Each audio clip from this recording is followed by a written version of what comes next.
Hello friends, അപ്പോൾ എല്ലാവർക്കും പുതിയൊരു വീഡിയോയിലേക്ക് സ്വാഗതം. BNSൻ്റെ മൂന്നാമത്തെ വീഡിയോ ആണ്. കഴിഞ്ഞ വീഡിയോയിൽ നമ്മൾ ജനറൽ എക്സെപ്ഷനുമായിട്ട് ബന്ധപ്പെട്ട കുറച്ച് സെക്ഷനുകളായിരുന്നു നോക്കിയിരുന്നത്. 25 വരെയുള്ള സെക്ഷനുകൾ പൊതു ഒഴിവാക്കലുകളാണ് നോക്കിയത്. അതിൻ്റെ കണ്ടിന്യൂവേഷൻ തന്നെയാണ് ബാക്കിയുള്ള സെക്ഷൻ 26 തൊട്ട് നമുക്ക് സ്റ്റാർട്ട് ചെയ്യാം. അപ്പം 26 എന്താണ്? നമുക്ക് ആദ്യമായിട്ടൊന്ന് വായിച്ച് നോക്കാം. മരണം സംഭവിക്കണമെന്ന് ഉദ്ദേശമില്ലാതെ ഒരാളുടെ ഗുണത്തിനായി അയാളുടെ സമ്മതത്തോടെ ചെയ്യുന്ന പ്രവൃത്തി ആ വ്യക്തിക്ക് ഹാനി സംഭവിപ്പിക്കുന്നതിന് കാരണമായാലും കുറ്റകരമല്ലെന്നാണ് പറയുന്നത്. കണ്ടോ, ഇവിടെ ആ അണ്ടർലൈൻ ചെയ്ത വാക്കുകളെല്ലാം ഒന്ന് ശ്രദ്ധിച്ച് നോക്കണം കേട്ടോ. ഒരാൾക്ക് മരണം സംഭവിപ്പിക്കണം അല്ലെങ്കിൽ അപകടം ഉണ്ടാക്കണം എന്ന ഉദ്ദേശമില്ലാതെ ഒരാളുടെ ഗുണത്തിനു വേണ്ടി അയാളുടെ സമ്മതത്തോടെ ചെയ്യുന്ന പ്രവൃത്തി ഒരു ഹാനി ഉണ്ടാക്കിയാലും അത് കുറ്റകരമല്ല. അപ്പോൾ എന്തൊക്കെ കണ്ടീഷനാണ്? ഒരാളൊരു പ്രവൃത്തി ചെയ്യുകയാണ്, ഒരാൾ ഒരു പ്രവൃത്തി ചെയ്യുന്നു. അതെന്താണ്? വേറൊരാൾക്കൊരു മരണം സംഭവിപ്പിക്കണം അല്ലെങ്കിൽ അപകടം സംഭവിപ്പിക്കണം എന്നൊരു ഉദ്ദേശം അതിനുണ്ടായിരിക്കരുത്. അതേപോലെ തന്നെ രണ്ടാമതായിട്ട് അത് അയാളുടെ ഗുണത്തിന് വേണ്ടി ചെയ്യുന്ന ഒരു പ്രവൃത്തിയായിരിക്കണം. ആ പ്രവൃത്തി ചെയ്യുന്നത് അയാളുടെ സമ്മതത്തോടെ ആയിരിക്കണം. ഈ 3 കണ്ടീഷൻ വരുന്ന ഒരു കാര്യം ചെയ്യുന്നു. അങ്ങനെ ചെയ്തു കഴിയുമ്പം അയാൾക്ക് മരണമോ അപകടമോ ഒക്കെ ഉണ്ടായിക്കഴിഞ്ഞാലും അതിന് കാരണമായ വ്യക്തി കുറ്റക്കാരനാകുന്നില്ല. ഒരു ഉദാഹരണം പറഞ്ഞാൽ, ഒരു ഡോക്ടറുണ്ട്. ഡോക്ടർക്ക് എന്ത് ചെയ്യണം? ഡോക്ടറുടെ അടുത്ത് ഒരു പേഷ്യൻ്റ് വരുന്നു. പേഷ്യൻറ്റിന് എന്താണ്? എന്തെങ്കിലും ഒരു അസുഖം. ആ അസുഖത്തിന് ഒരു ഓപ്പറേഷൻ നടത്തണം. ആ ഓപ്പറേഷൻ നടത്തിയില്ല എന്ത് പറ്റും? ഇയാൾ മരിച്ചു പോകും. ഓപ്പറേഷൻ നടത്തിയില്ലെങ്കിൽ ഇയാൾ മരിച്ചു പോകും. അപ്പോൾ എന്ത് ചെയ്യും? ഡോക്ടർ ഇയാളോട് പറയും, നമുക്കിങ്ങനെ ഒരു ഓപ്പറേഷൻ ചെയ്യണമെന്ന് പറഞ്ഞ് അയാൾ സമ്മതിക്കുന്നു. അപ്പോൾ സത്യപ്രസ്താവനയൊക്കെ ഉണ്ടോ, അല്ലെങ്കിൽ ഒരു സമ്മതപത്രമുണ്ട്, അത് ഒപ്പിട്ട് നൽകി. അപ്പോൾ അയാൾക്ക് ആ രോഗിക്ക് സമ്മതം നൽകി. അപ്പം ഡോക്ടർ ഇയാളെ രക്ഷിക്കാൻ വേണ്ടിയിട്ട് ഈ ഒരു ശസ്ത്രക്രിയ ചെയ്യുവാണ്. അതിൻ്റെ ഇടയ്ക്ക് ഒരു ഇൻറ്റേർണൽ ബ്ലീഡിങ്ങോ അല്ലെങ്കിൽ എന്തെങ്കിലും ഒരു കംപ്ലൈൻറ്റോ കാരണം ഇയാൾ മരിച്ചു പോകുന്നു. അങ്ങനെ മരിച്ചു പോയി കഴിഞ്ഞാലും ഈ ഡോക്ടർ ഒരിക്കലും കൊലപാതകത്തിന് പ്രതിയായിട്ട് വരത്തില്ല. ജനറൽ എക്സെപ്ഷൻ സെക്ഷൻ 26 വഴി, BNS 26 വഴി ഈ ഡോക്ടർ അതിനകത്തുനിന്ന് ഒഴിവാക്കപ്പെടും. എന്തുകൊണ്ട്? അതിൻ്റെ കാരണം, ഒന്ന്, ഡോക്ടർ സത്യപ്രസ്താവന അല്ലെങ്കിൽ സമ്മതപത്രം മേടിച്ചു. അപ്പോൾ ഒന്നാമത്തെ കണ്ടീഷൻ സാറ്റിസ്ഫൈഡ് ആയി. അതേപോലെ തന്നെ എന്തിനു വേണ്ടിയിട്ടാണ് ചെയ്തത്? ഇയാളെ രക്ഷിക്കാനായിട്ടാണ്. ഈ ഒരു സംഭവം ഓപ്പറേഷൻ ചെയ്തില്ലെങ്കിലും അയാൾ മരിക്കുമായിരുന്നു. പക്ഷേ ഓപ്പറേഷൻ സക്സസ് ആയിരുന്നെങ്കിൽ അയാൾ രക്ഷപ്പെട്ടേനെ. പിന്നെ എന്താണ്? ഇവിടെ ഈ ഡോക്ടറിന് ഒരു ഉദ്ദേശവും ഇല്ല, ഇയാളെ കൊല്ലണമെന്നൊന്നും ഉദ്ദേശിക്കുന്നില്ല. ഇയാളുടെ നല്ലത് മാത്രമേ ഡോക്ടർ അവിടെ കണ്ടിട്ടുള്ളൂ. അപ്പോൾ അങ്ങനെ ചെയ്യുന്ന ഒരു കുറ്റം കുറ്റകരമായിരിക്കത്തില്ല. അവിടെ ശ്രദ്ധിക്കേണ്ട 3 പോയിൻ്റ് എന്താണ്? മരണമോ അപകടമോ സംഭവിക്കുമെന്ന ഒരു ഉദ്ദേശവും ആ ചെയ്ത വ്യക്തിക്ക് ഉണ്ടാകാൻ പാടില്ല. വേറൊരു വ്യക്തിയുടെ ഗുണത്തിന് വേണ്ടിയായിട്ടായിരിക്കണം അത് ചെയ്തിരിക്കുന്നത്, അയാളുടെ സമ്മതത്തോടെ ആണെങ്കിൽ അത് വരും സെക്ഷൻ 26ൻ്റെ അണ്ടറിൽ വന്നിട്ട് അതൊരു കുറ്റകൃത്യം അല്ലാതെ ആയി മാറും. ഇനി അപ്പം അതിനോട് തന്നെ സാദൃശ്യമുള്ള ഒരു ഇതാണ് 27. സെയിം തന്നെയാണ്. 12 വയസ്സിൽ താഴെയോ അല്ലെങ്കിൽ ചിത്തഭ്രമം എന്ന് വെച്ചാൽ ഭ്രാന്ത്, വട്ടെന്നൊക്കെ പറയുന്ന നമ്മുടെ മാനസിക അസുഖം, അതാണ് ചിത്തഭ്രമം, ബാധിച്ച ഒരാളുടെയോ രക്ഷകർത്താവിൻ്റെയോ നിയമാനുസൃത ചുമതലയുള്ള മറ്റു വ്യക്തികളുടെയോ സമ്മതത്തോടുകൂടി മരണം സംഭവിക്കുമെന്ന ഉദ്ദേശമില്ലാതെ ഗുണത്തിനായി ചെയ്യുന്ന പ്രവൃത്തി പ്രസ്തുത വ്യക്തിക്ക് ഹാനികരമായി സംഭവിച്ചാൽ കുറ്റകരമല്ല എന്നാണ് പറയുന്നത്. ഇപ്പോൾ ഇനി ഓർക്കും, നമ്മൾ പറഞ്ഞു ഒരു ഡോക്ടറും രോഗിയും, ആ സെയിം എക്സാമ്പിൾ എടുക്കുക. ഓപ്പറേഷൻ ചെയ്യേണ്ടപ്പോൾ ഈ ഒരു വ്യക്തി എന്ന് പറഞ്ഞാൽ 12 വയസ്സുള്ള ആൾ അല്ലെങ്കിൽ ഒരു മാനസിക രോഗി 2 പേര്, ഒന്നെങ്കിൽ ഒരു 12 വയസ്സുള്ള കൊച്ചിനെ എടുക്കുക അല്ലെങ്കിൽ ഒരു മാനസിക രോഗിയാണെന്ന് വെക്കുക. അപ്പോൾ ഇയാളോട് പറഞ്ഞാൽ, ഒരു കൊച്ചിനോട് പറയുകയാണ് ഓപ്പറേഷൻ ചെയ്യണമെന്ന് പറഞ്ഞു കഴിഞ്ഞിട്ട് കൊച്ച് ഒരു സമ്മതം നൽകുവാണെങ്കിൽ, 12 വയസ്സിൽ താഴെയുള്ള കൊച്ചുങ്ങൾ സമ്മതം നൽകിയാൽ അത് കുഞ്ഞു കുട്ടികളല്ല, അവർക്ക് ആ സമ്മതം നൽകാനുള്ള ഒരു പാകമോ പക്വതയോ ഒന്നും ആയിട്ടില്ലാത്തയാളാണ്. അപ്പോൾ അങ്ങനെയുള്ള ഒരാൾ അല്ലെങ്കിൽ മാനസികമായിട്ട് ബുദ്ധിമുട്ടുള്ള ഒരാൾ ഒരു സമ്മതം നൽകിയാൽ അത് സമ്മതമായിട്ട് കണക്ക് കൂട്ടാനായിട്ട് പറ്റത്തില്ല. അപ്പോൾ അങ്ങനെയുള്ള സാഹചര്യങ്ങളിൽ എന്ത് ചെയ്യുക? അവരുടെ രക്ഷിതാവിന് അല്ലെങ്കിൽ അവരുടെ ഗാർഡിയൻ ആരാണോ അവരുമായിട്ട് ബന്ധപ്പെട്ട ആളാരാണോ അയാൾ സമ്മതം നൽകിയാൽ ഇതേപോലെ ആ ഓപ്പറേഷൻ നടത്താം. മറ്റേതിനകത്ത് പറഞ്ഞ പോലെ തന്നെ അയാളുടെ ഗുണത്തിന് വേണ്ടി കൊല്ലണമെന്ന് ഉദ്ദേശമില്ലാതെ ചെയ്യുന്ന പ്രവൃത്തിയാണ്. അപ്പോൾ അങ്ങനെ ചെയ്ത് രോഗി ഇവിടെ എന്താണ്, അവിടെ രോഗിയുടെ സമ്മതമുണ്ട്. ഇവിടെ രോഗിയുടെ സമ്മതമല്ല, രോഗിക്ക് 12 വയസ്സിൽ താഴെ ആയതുകൊണ്ടോ അല്ലെങ്കിൽ മാനസിക രോഗി ആയതുകൊണ്ടോ അവരുടെ റിലേറ്റീവ് അല്ലെങ്കിൽ അയാളുടെ ചുമതലയുള്ള വ്യക്തി ആണ് സമ്മതം നൽകിയത്. അങ്ങനെ ഓപ്പറേഷൻ ചെയ്യുന്നു. ഓപ്പറേഷൻ ചെയ്യുമ്പോൾ മരണം ഉണ്ടായാൽ ഈ ഒരു ഡോക്ടർ അതിന് ഉത്തരവാദി ആയിരിക്കത്തില്ല, വ്യക്തിയുടെ സമ്മതം ഇല്ലെങ്കിൽ പോലും. പക്ഷേ ഇവിടെ ആളുടെ സമ്മതമുണ്ട്, ഗാർഡിയൻസിൻ്റെ അല്ലെങ്കിൽ അതുമായിട്ട് ബന്ധപ്പെട്ട ആളുടെ സമ്മതമുണ്ട്, അവരുമായിട്ട് ബന്ധപ്പെട്ട ആ റിലേറ്റീവിൻ്റെ സമ്മതം ഉള്ളതുകൊണ്ട് എന്താണ് അത് നിയമപരമായിട്ട് കുറ്റകരമല്ല. എന്ന് പറഞ്ഞാൽ ഒരു ചെറിയ പിള്ളേരെയൊക്കെ കൊണ്ടുചെന്ന് നമ്മൾ ആശുപത്രിയിൽ കൊണ്ടുചെന്ന് കഴിഞ്ഞാൽ ഒരു ഓപ്പറേഷൻ ചെയ്യുന്നതിന് മുന്നേ അവരുടെ രക്ഷിതാക്കളല്ലേ ഒപ്പിട്ട് കൊടുക്കുന്നത്. അപ്പോൾ അത് തന്നെയാണ് ഇവിടെ ഉദ്ദേശിക്കുന്നതും. ഓക്കെ, അത്രയേ ഉള്ളൂ ഈ ഒരു സെക്ഷനിലെ കാര്യം എന്ന് പറഞ്ഞു കഴിഞ്ഞാൽ. രണ്ട് സെയിം ആണ്. അവിടെ രോഗി നേരിട്ട് സമ്മതം കൊടുക്കുന്നു, ഇവിടെ രോഗിക്ക് സമ്മതം നൽകാനുള്ള എബിലിറ്റി ഇല്ലാത്തതുകൊണ്ട് തന്നെ രക്ഷിതാവ് സമ്മതം കൊടുക്കുന്നു. ഇനി അടുത്തത് സെക്ഷൻ 28 ഒന്ന് വായിക്കാം. താഴെ പറഞ്ഞിരിക്കുന്ന സന്ദർഭങ്ങളിലാണ് സമ്മതം നൽകുന്നതെങ്കിൽ അതിനെ സമ്മതമായി കണക്കാക്കാൻ സാധിക്കുന്നതല്ല. ഒരു വ്യക്തി പരിക്കിനെ ഭയന്നോ വസ്തുതകളെക്കുറിച്ചുള്ള തെറ്റിദ്ധാരണ മൂലമോ ചെയ്യുന്ന സമ്മതം മനസ്സിൽ അസ്വസ്ഥതയോ ലഹരിയോ കാരണം സമ്മതം നൽകുന്നതിൻ്റെ സ്വഭാവവും അനന്തരഫലവും മനസ്സിലാക്കാൻ കഴിയാതെ വ്യക്തികളുടെ സമ്മതം, 12 വയസ്സിന് താഴെയുള്ള കുട്ടികളുടെ സമ്മതം. അപ്പോൾ ഇവിടെ പറയുന്നത്, ഇപ്പം ഞാൻ 3 സാഹചര്യങ്ങൾ വായിച്ചു. ഈ 3 സാഹചര്യങ്ങളിൽ നൽകുന്ന സമ്മതങ്ങൾ സമ്മതമല്ലെന്നാണ് പറയുന്നത്. ഇവിടെ ഒരു 3 സാഹചര്യങ്ങൾ ABC എന്ന് പറഞ്ഞ് ഞാൻ വായിച്ചു. ഈ 3 സാഹചര്യങ്ങളിൽ നൽകുന്ന സമ്മതം ഒരിക്കലും സമ്മതമായിട്ട് കണക്ക് കൂട്ടാനായിട്ട് സാധിക്കത്തില്ല. ഇപ്പം നമ്മൾ പഴയ സെക്ഷനുമായിട്ട് കണക്ട് ചെയ്യാതെ തന്നെ ഓർത്തിരുന്നാൽ മതി. ഇപ്പം ഡോക്ടറുമായിട്ടൊന്നും ബന്ധപ്പെടേണ്ട കാര്യമില്ല. അല്ലാതെ സാധാരണ വേറെ എന്തെങ്കിലും കാര്യങ്ങളിലും ഇത് വരാം. അതുകൊണ്ട് ജസ്റ്റ് ഞാനൊരു എക്സാമ്പിളൊക്കെ പറയാം. അതിന് മുന്നേ ഒന്ന് ബേസ് ഒന്ന് അറിഞ്ഞിരിക്കുക. എന്താണ് ഇവിടെ 3 കാര്യം 28 എന്താണ് 3 കാര്യങ്ങൾ പറയുന്നുണ്ട്. ഈ 3 കാര്യങ്ങൾ 3 അവസ്ഥകളാണ് പറയുന്നത്. ആ 3 അവസ്ഥകളിൽ നൽകുന്ന സമ്മതം സമ്മതമല്ല, സമ്മതമായിട്ട് കണക്കാക്കുവാൻ സാധിക്കില്ല എന്നാണ് പറയുന്നത്.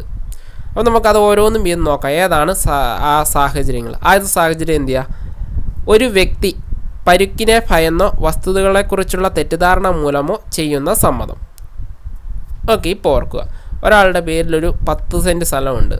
അപ്പം വേറൊരാൾക്ക് ആ സ്ഥലം വേണം. അതിന് വേണ്ടിയിട്ട് എന്ത് ചെയ്യുന്നു? ഇയാൾ ഈ മുദ്രപേപ്പറും കാര്യങ്ങളും എല്ലാം ഉണ്ടാക്കിക്കൊണ്ട്, ആധാരം എല്ലാം ചെയ്യാനായിട്ടുള്ള സംഭവം ഉണ്ടാക്കിക്കൊണ്ട് ചെല്ലുന്നു. എന്നിട്ട് പറയുന്നു ഒപ്പിടാൻ. അപ്പോൾ അയാൾ ഒപ്പിട്ട് കൊടുക്കുന്നില്ല. അപ്പോൾ എന്ത് ചെയ്യും? കത്തിയെടുത്ത് ഇത് ഒപ്പിട്ടില്ലെങ്കിൽ നിന്നെ കൊല്ലും എന്ന് പറഞ്ഞിട്ട് ഒപ്പിടിക്കുന്നു.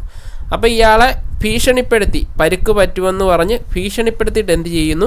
ഒരു സമ്മതം മേടിക്കും. ഇവിടെ ഒപ്പിട്ട് മേടിക്കുമെന്ന് വെച്ചാൽ ഒരു സമ്മതം. അങ്ങനെ ഒരു ഒപ്പിട്ട് മേടിച്ച് കഴിഞ്ഞാൽ അത് സമ്മതമായിട്ട് കരുതി അയാൾക്ക് ആ സ്ഥലം കിട്ടത്തില്ല ഒരിക്കലും. കാരണം ഇയാൾ സമ്മതത്തോടെ അല്ല കൊടുക്കുന്നത്, ഇയാളെ പേടിപ്പിച്ചിട്ടാണ് ചെയ്യുന്നത്. സമ്മതിച്ചു ഒപ്പിടുക എന്ന് വെച്ചാൽ സമ്മതിച്ചു എന്നാണല്ലോ. പക്ഷേ ഒപ്പിട്ടത് എന്താണ്?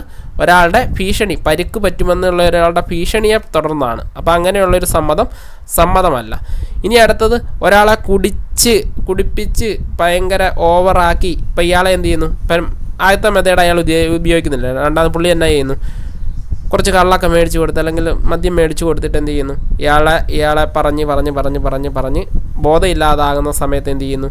ഇയാളെ സമ്മതത്തോടെ തന്നെ ഒപ്പിട്ട് കൊടുക്കുക. പക്ഷേ സ്വയം തിരിച്ചറിയാനുള്ള ബോധമില്ല. ഈ ഒരു സംഭവം മദ്യത്തിൻ്റെ ഒരു ഇത് വിട്ട് കഴിഞ്ഞപ്പോഴാണ് ഇയാൾക്ക് മനസ്സിലായത് ഇങ്ങനെ എന്നെ കൊണ്ട് ചെയ്യിച്ചല്ലോ എന്ന്. അതായത് അയാൾക്ക് അറിവില്ലാത്ത സമയത്ത് അയാളെ കൊണ്ട് ഒരു സമ്മതം ഒപ്പിട്ട് മേടിച്ചാലോ അല്ലെങ്കിൽ അങ്ങനെ എന്തെങ്കിലും സമ്മതം നൽകിയാലോ അത് സമ്മതമായിട്ട് കരുതത്തില്ല.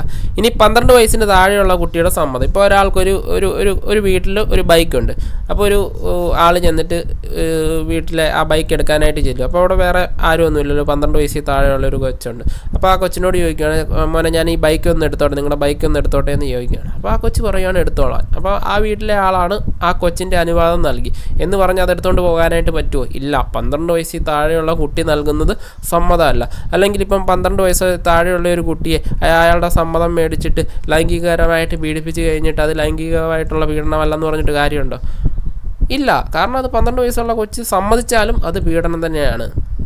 ഓക്കെ, ഇപ്പം 18 വയസ്സിൽ താഴെ അങ്ങനെ തന്നെയാണ്. ഇവിടെ 12 വയസ്സെന്നുള്ള കാര്യമൊന്ന് ഓർത്തിരിക്കുക. അപ്പോൾ അങ്ങനത്തെ 3 സമ്മതങ്ങൾ, ഒരാളെ ഭീഷണിപ്പെടുത്തിയിട്ട് ഒപ്പിടിയിക്കുന്നു. ഉദാഹരണങ്ങൾ ഓർത്തിരിക്കുന്നതായിരിക്കും എപ്പോഴും നമുക്ക് ഈ സ്റ്റേറ്റ്മെൻറ്റ് ചോദ്യങ്ങൾ വരുമ്പോഴത്തേന് ആ കൺസെപ്റ്റ് മനസ്സിലാക്കാനായിട്ട് പറയും. അപ്പോൾ സെക്ഷൻ 28 എന്ന് പറഞ്ഞാൽ ഒന്നുമില്ല, 3 ഉദാഹരണങ്ങൾ ഓർത്തിരിക്കുക. ചിലപ്പോൾ നൽകുന്ന ചില സന്ദർഭങ്ങളിൽ നൽകുന്ന സമ്മതങ്ങൾ സമ്മതമല്ല എന്നാണ് 28 പറയുന്നത്. ഏതൊക്കെയാണ് സന്ദർഭം? ഒരാളെ പേടിപ്പിക്കുന്നു, കൊല്ലുമെന്ന് പറഞ്ഞ് ഭീഷണിപ്പെടുത്തി ഒപ്പിട്ട് മേടിക്കുന്നു, അത് സമ്മതമല്ല. ഒരാളെ മദ്യപിപ്പിച്ച് ഒപ്പിട്ട് മേടിപ്പിക്കുന്നു, അത് സമ്മതമല്ല. പിന്നെ 12 വയസ്സിൻ്റെ താഴെയുള്ള ഒരു കുട്ടിയോട് ചോദിച്ചിട്ട് എന്തെങ്കിലും എടുത്തുകൊണ്ട് പോകണം, അതും സമ്മതമായിട്ട് കരുതാനായിട്ട് പാടില്ല. എപ്പോഴും ഉദാഹരണം വെച്ച് പഠിച്ചോണം, അല്ലെങ്കിൽ സ്റ്റേറ്റ്മെൻറ്റ് വരുമ്പം കൺഫ്യൂഷനാകും. അപ്പോൾ അത്രയേ ഉള്ളൂ ഈ ഒരു സെക്ഷനിൽ. ഇനി അടുത്തത് സെക്ഷൻ 29. എന്താണ്? വകുപ്പ് 25, 26, 27. നമ്മൾ നേരത്തെ പഠിച്ച 3 സെക്ഷനുകളാണ്. സെക്ഷൻ 25, 26, 27 എന്നിവയിലെ ഒഴിവാക്കലുകളിൽ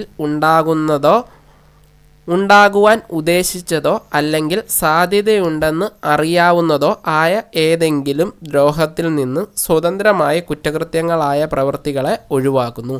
അപ്പോൾ നമ്മൾ 3 സെക്ഷനുകൾ പഠിച്ചാണ്. 25 കഴിഞ്ഞ ക്ലാസ്സിൽ പഠിച്ചതാണ്. ഇപ്പം നമ്മളൊരു 2 പേര് സമ്മതത്തോടെ ഒരു ബോക്സിംഗ് മത്സരം നടത്തുന്നു. ആ ഒരു ബോക്സിംഗ് മത്സരത്തിൽ ഒരാൾക്ക് പരിക്ക് പറ്റിയാൽ മറ്റേ ആൾ അതിന് ഉത്തരവാദിയായിരിക്കത്തില്ല. കാരണം അയാൾ അറിഞ്ഞുകൊണ്ട് ചെയ്യുന്നതല്ല, ഈ ബോക്സിങ്ങിനിടയ്ക്ക് സംഭവിച്ചതാണ്. ഇത് 2 പേരുടെ സമ്മതത്തോടെ നടക്കുന്ന ഒരു പരിപാടിയാണ്.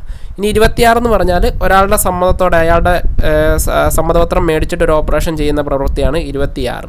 27 എന്ന് പറഞ്ഞാൽ അയാൾക്ക് പറ്റാത്തപ്പോൾ അയാളുടെ മാതാപിതാക്കളോ ഗാർഡിയനോ നൽകുന്ന. അപ്പോൾ അങ്ങനെ 3 സെക്ഷനാണ്. ഇവിടെ 3ഉം സമ്മതം നൽകുന്നുണ്ട്. 25 ആ വ്യക്തി തന്നെ സമ്മതം നൽകുന്നു, 26 ആ വ്യക്തി തന്നെ സമ്മതം നൽകുന്നു, 27 അവരുടെ മാതാപിതാക്കൾ സമ്മതം നൽകുന്നു. സമ്മതം നൽകിയിട്ട് ഒരു പ്രവൃത്തി ചെയ്യുവാണ്. പക്ഷെ അങ്ങനെ ഒരു പ്രവൃത്തി ചെയ്താലും ചില സമയത്തല്ല, ചില സ്വതന്ത്രമായ കുറ്റകൃത്യങ്ങൾ ഇതിൽ നിന്ന് ഒഴിവാക്കാനായിട്ട് പറ്റത്തില്ല. ചിലത് ഒഴിവാക്കാൻ പറ്റത്തില്ല. ഈ പറയുന്ന സമ്മതം ഉണ്ടെങ്കിലും ഒഴിവാക്കാൻ പറ്റാത്ത കുറച്ച് കുറ്റകൃത്യങ്ങളുണ്ട്. ഒരു ഉദാഹരണം പറഞ്ഞു കഴിഞ്ഞാൽ, ഗർഭമലസിക്കൽ. ഒരാളുടെ സമ്മതം ഇല്ലാതെ ഗർഭമലസിപ്പിച്ചാൽ എന്താണ്? ഒരു സ്ത്രീയുടെ അല്ലെങ്കിൽ ഒരു ഗർഭിണിയായ യുവതിയുടെ സമ്മതം ഇല്ലാതെ ഗർഭമലസിപ്പിക്കുന്നത് കുറ്റകരമാണ്. അയാളുടെ സമ്മതമുണ്ട്, ഗർഭം അലസിപ്പിക്കുന്ന ആളുടെ സമ്മതമുണ്ട്. എന്തിനാണ് ഈ ഗർഭം അലസിപ്പിക്കുന്നത്? വേറൊരു സന്ദർഭമാണ് പറയുന്നത്. ഒരാളുടെ ഗർഭിണിയായ ആളുടെ സമ്മതമുണ്ട്, എൻ്റെ ഗർഭം അലസിപ്പിച്ചോളാൻ സമ്മതം ഒപ്പിട്ട് നൽകി. എന്തിനാണ് ഗർഭം അലസിപ്പിക്കുന്നത്? എന്തിനാണെന്ന് വെച്ച് കഴിഞ്ഞാൽ, ആ ഒരു എന്തെങ്കിലും ഒരു പ്രശ്നം കാരണം ഈ ഒരു കുഞ്ഞ് വലുതായി വന്നാൽ, വയറ്റിൽ കിടന്ന് വലുതായി വന്നു കഴിഞ്ഞാൽ ഈ അമ്മയ്ക്കൊരു അപകടം ഉണ്ടാകാനായിട്ടുള്ള സാധ്യതയുണ്ട്. അതുകൊണ്ട് തന്നെ ആദ്യം ഈ ഒരു കൊച്ചിനെ അതിനകത്ത് നിന്ന് ഒഴിവാക്കാനായിട്ട്, അല്ലെങ്കിൽ ഈ ഒരു ഭ്രൂണഹത്യ നടത്താനായിട്ട് തീരുമാനിക്കുന്നു. അങ്ങനെ ഒരു ഭ്രൂണഹത്യ നടക്കുന്നു. അപ്പോൾ എന്ത് പറ്റും? അവിടെ ഒരു കൊച്ചിനെ കൊല്ലുക അല്ലെങ്കിൽ ഒരു ഗർഭചിത്രം നടത്തുക എന്ന് പറഞ്ഞാൽ അതൊരു കൊലപാതകം തന്നെയായിട്ട് വരും. അല്ലെങ്കിൽ ഒരു കൊലപാതകമല്ല എന്ന് പറഞ്ഞാൽ ഒരു ജീവൻ നശിപ്പിക്കുന്നു എന്നൊരു കൺസെപ്റ്റിൽ തന്നെ വന്നതിന് ശിക്ഷ ലഭിക്കുന്ന ഒരു കുറ്റകൃത്യമാണ്. പക്ഷേ ഇവിടെ കിട്ടത്തില്ല. കാരണം എന്താണെന്ന് വെച്ച് കഴിഞ്ഞാൽ, അത് ചെയ്യുന്നത് ഈ ഒരു സ്ത്രീക്ക് മരണം സംഭവിക്കാതിരിക്കാൻ വേണ്ടിയിട്ടാണ്. പിന്നെ ഇത് ചെയ്യുന്നത് ഈ ഒരു സ്ത്രീയുടെ സമ്മതത്തോടെയാണ്. അങ്ങനെ ഇരിക്കുമ്പോഴത്തേന് അതൊരു കുറ്റകൃത്യമായിട്ട് വരത്തില്ല. പക്ഷെ വേറൊരു രീതിയിൽ ഇത് ചിന്തിക്കാം. അപ്പം നമ്മൾ പറഞ്ഞു, ഗുണത്തിന് വേണ്ടി ചെയ്യുന്നത്, അയാളുടെ സമ്മതത്തോടെ ചെയ്യുന്നത് എന്താണ്? കുറ്റകരമല്ല. ഇപ്പോൾ ഓർക്കുക, ഒരു സ്ത്രീ, ഒരാളുടെ ഭാര്യ, അയാൾ ഗർഭിണിയാകുന്നു. പക്ഷേ വേറെ ഒരാളുടെ ഒരു ഗർഭമാണ് ഈ സ്ത്രീ ധരിച്ചിരിക്കുന്നത്. ഭർത്താവിൻ്റെ അല്ലാത്ത വേറൊരാളുടെ ഒരു അവിഹിത ബന്ധത്തിലുള്ള ഒരു ഗർഭമാണ് ധരിച്ചിരിക്കുന്നത്. അപ്പോൾ ഈ ഒരു സ്ത്രീയും കാമുകനോട് എന്ത് ചെയ്യുന്നു? ഇതൊരു അലസിപ്പിക്കാൻ തീരുമാനിക്കുന്നു. ഇതെന്തിനാണ് അലസിപ്പിക്കുന്നത്? ഈ ഒരു സ്ത്രീയുടെ കുടുംബജീവിതത്തിൽ പ്രശ്നങ്ങൾ ഉണ്ടാകാതിരിക്കാൻ വേണ്ടിയിട്ട്, അതായത് ഒരു നല്ലതിന് വേണ്ടിയിട്ടാണ് ചെയ്യുന്നത്. അവിടെ കുടുംബജീവിതത്തിൽ പ്രശ്നങ്ങൾ ഉണ്ടാകാതിരിക്കുക എന്ന് പറഞ്ഞാൽ അതിനുവേണ്ടി ചെയ്യുമ്പോൾ അതൊരു നല്ല പ്രവൃത്തിയാണല്ലോ, നല്ലതിന് വേണ്ടിയിട്ടാണല്ലോ ചെയ്യുന്നത്. ഈ ഒരു സ്ത്രീയുടെ സമ്മതം മൂലം അങ്ങനെ ചെയ്തു കഴിഞ്ഞാൽ അത് കുറ്റകൃത്യമായിരിക്കുമോ അല്ലായിരിക്കുമോ? ഇവിടെ നോക്കിയാൽ ഓർക്കുക, ഗുണത്തിന് വേണ്ടിയിട്ടാണ് ചെയ്യുന്നത് അല്ലേ? എന്താണ്? അവിടെ ഒരു കുടുംബകലഹോ അല്ലെങ്കിൽ ഒരു കുടുംബം നശിക്കാതിരിക്കാൻ വേണ്ടിയിട്ടാണ് അവിടെ ഒരു പ്രവൃത്തി ചെയ്യുന്നത്. സ്ത്രീയുടെ സമ്മതത്തോടെയാണ്, ഗർഭചിത്രം ചെയ്തു. അത് കുറ്റകരമായിരിക്കുമോ അല്ലായിരിക്കുമോ? ഈ സെക്ഷൻ നേരത്തെ നമ്മൾ പഠിച്ച ഈ സെക്ഷൻ വെച്ച് നോക്കുമ്പോൾ 26 വെച്ച് നോക്കി കഴിയുമ്പോഴത്തേന് ഗുണത്തിന് വേണ്ടി ചെയ്യുന്നു, സമ്മതത്തോടെ ചെയ്യുന്നു, അയാളെ കൊല്ലണമെന്നൊന്നും ഉദ്ദേശമില്ലാതെ ചെയ്യുന്ന ഒരു പ്രവൃത്തി പക്ഷേ അത് കുറ്റകരമായിരിക്കും. അതാണ് അങ്ങനെ ഒരു സ്വതന്ത്രമായിട്ട് ഉള്ള കുറച്ച് കാര്യങ്ങൾ, അങ്ങനെ ചെയ്യുന്ന കുറച്ച് കാര്യങ്ങൾ കുറ്റകരമായിരിക്കും എന്നാണ് ഇവിടെ പറയുന്നത്. ആ ഒരു എക്സാമ്പിൾ വെച്ചൊന്ന് ആലോചിച്ചാൽ മതി. ഇപ്പം ഡോക്ടർ ചെയ്യുന്നു, എന്തിനു ചെയ്യുന്നു? ഇയാളുടെ ജീവൻ രക്ഷിക്കാൻ വേണ്ടി ചെയ്യുന്നു. അങ്ങനെ ചെയ്യുമ്പോഴത്തേന് അത് കുറ്റകരമല്ല. മറ്റേതും ഒരു ഗുണത്തിന് വേണ്ടി ചെയ്യുന്നതാണ്. എന്നിരുന്നാലും അത് ഒരു ഒഴിവാക്കലിനും അത് വിധേയനാകത്തില്ല. ചില സ്വതന്ത്രമായ കുറ്റകൃത്യങ്ങളെ 25, 26, 27 കീഴിൽ നിന്നും ഒഴിവാക്കിയിരിക്കുന്നു. 27 കീഴിൽ 26 കീഴിൽ വരുന്ന തന്നെ ഇപ്പം പറഞ്ഞ സെക്ഷനും ഇപ്പം പറഞ്ഞ ഉദാഹരണവും. പക്ഷേ എന്ത് ചെയ്യുന്നു? അതവിടെ ഒരു ഒഴിവാക്കലായിട്ട് കരുതുന്നില്ല. ആ ഒരു അവിഹിത ബന്ധം തെറ്റാണ്. അതിൻ്റെ ഫലമായിട്ട് ഇവരെന്താണ്, അത് ആ ഒരു ബന്ധം തകരാതിരിക്കാൻ, ഭർത്താവുമായിട്ടുള്ള ബന്ധം തകരാതിരിക്കാൻ വേണ്ടിയിട്ടാണ് ചെയ്യുന്നത് എങ്കിൽ പോലും അത് കുറ്റകരമായിരിക്കും. അപ്പം അങ്ങനെ കുറേ സ്വതന്ത്രമായ കുറേ കാര്യങ്ങളുണ്ട്, കുറേ ഉദാഹരണങ്ങളുണ്ട്. അപ്പോൾ അതാണ് ഈ ഒരു 29 കൊണ്ട് ഉദ്ദേശിക്കുന്നത്. ഇനി അടുത്ത സെക്ഷൻ 30 ഈ ഒരു 30 നമ്മൾ സെക്ഷൻ പഠിച്ച 26, 27 അതുമായിട്ട് കണക്ട് ചെയ്യാൻ പറ്റുന്ന സെക്ഷനാണ് 30. 3 സെക്ഷനുകൾ ഒന്നിച്ചോർത്ത് വെക്കുക. 26, 27, 30. 26 എന്താണ്? ഒരാളുടെ സമ്മതം വാങ്ങിയിട്ട് അയാളുടെ ഗുണത്തിന് വേണ്ടി ചെയ്യുന്ന പ്രവൃത്തി കുറ്റകരമായിരിക്കത്തില്ല. പിന്നെ രണ്ടാമത് 27 പറഞ്ഞത് അയാൾക്ക് സമ്മതം നൽകാനായിട്ട് സാധിക്കാത്ത അവസ്ഥയിൽ അയാളുടെ മാതാപിതാക്കൾ സമ്മതം നൽകിക്കഴിഞ്ഞാൽ അത് കുറ്റകൃത്യമായിരിക്കത്തില്ല. ഈ മൂന്നാമത്തെ പറയുന്നത് ഇവിടെ വ്യക്തിക്ക് 30ാമത്തെ സാഹചര്യം പറഞ്ഞാൽ ഇവിടെ വ്യക്തിക്കും സമ്മതം നൽകാൻ സാധിക്കുന്നില്ല, മാതാപിതാക്കൾക്കും സമ്മതം നൽകാനായിട്ട് സാധിക്കുന്നില്ല. ഒരു പ്രത്യേക സാഹചര്യത്തിലാണ്. ഒരു പ്രത്യേക സാഹചര്യത്തിൽ ഒരു വ്യക്തിക്ക് സമ്മതം നൽകാൻ കഴിയാത്ത അവസ്ഥയിലാണെങ്കിൽ അയാൾക്ക് ഹാനികരമാകുന്ന ഉദ്ദേശമില്ലാതെ അയാളുടെ നന്മയ്ക്കായി ചെയ്യുന്ന പ്രവൃത്തി മൂലം പ്രസ്തുത വ്യക്തിക്ക് എന്ത് സംഭവിച്ചാലും കുറ്റകൃത്യമായി കണക്കാകുന്നില്ല. അപ്പം ഒന്നാമത്തതിൽ നമ്മൾ പറഞ്ഞ 26 എന്താണ്ട് വ്യക്തിയുടെ സമ്മതം മേടിച്ചിട്ട് ഒരു ഓപ്പറേഷൻ ചെയ്യുന്നു. 27 വ്യക്തിയുടെ കുടുംബക്കാരുടെ സമ്മതം മേടിച്ചിട്ട് ഒരു ഓപ്പറേഷൻ ചെയ്യുന്നു. 30 എന്താണ്? ഇവിടെ ഈ ഒരു വ്യക്തി ഒരാളെ വണ്ടി ഇടിച്ചിട്ട് ആശുപത്രി കൊണ്ടുപോയിരുന്നു. അവിടെ അയാൾ മാത്രമേ ഉള്ളൂ, വേറെ റിലേറ്റീവ് ഒന്നും വരുന്നില്ല. റിലേറ്റീവ്സൊക്കെ വരുമ്പോഴത്തേന് അവരെ വിളിച്ച് അവർ വരുമ്പോൾ എത്ര നേരം എടുക്കും? കുറേ നേരം എടുക്കും. അല്ലെങ്കിൽ വിളിച്ചിട്ട് കിട്ടുന്നില്ലെന്ന് തന്നെ ഓർക്കുക. ഒരു രോഗീനെ ആശുപത്രി കൊണ്ടിരുന്നു, വലിയൊരു അപകടം ഉണ്ടായാണ് കൊണ്ടുവരുന്നത്. റോഡ് അപകടം അല്ല, വാഹനാപകടം ഉണ്ടായി കൊണ്ടുവരുന്നു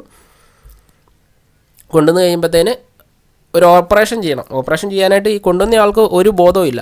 ഇപ്പോൾ ഒരു അപകടത്തിൽ എന്തെങ്കിലും ഒരു എല്ലോ കാര്യമോ കുത്തി അയാളുടെ ഹൃദയത്തിൽ തറച്ചിരിക്കുക. അപ്പോൾ അതെടുത്തില്ലെങ്കിൽ അയാൾ മരിച്ചു പോകും. അപ്പോൾ അയാളോട് ചോദിക്കാനായിട്ട് അയാൾക്ക് ബോധമില്ല. വീട്ടുകാരെ വിളിക്കാൻ നടത്താൻ വിളിച്ചിട്ട് കിട്ടുന്നില്ല. അവർ വരുന്നിടം വരെ നോക്കിയിരുന്നു കഴിഞ്ഞാൽ ഇയാൾ മരിച്ചു പോകും. അങ്ങനെയുള്ളൊരു സന്ദർഭത്തിൽ ഡോക്ടർ ഓപ്പറേഷൻ ചെയ്യുകയാണ്. അവൻ ചെയ്ത് ഈ ഒരു അസ്ഥി ശരീരത്തിൽ തുളച്ച് കയറിയ അസ്ഥി അല്ലെങ്കിൽ ഹൃദയത്തിൽ തുളച്ച് കയറിയ അസ്ഥി മാറ്റുന്നതിനിടയ്ക്ക് അയാൾ മരണപ്പെടുന്നു. അങ്ങനെ മരണപ്പെട്ടാലും അത് കുറ്റകരമായിരിക്കില്ല എന്നാണ് പറയുന്നത്.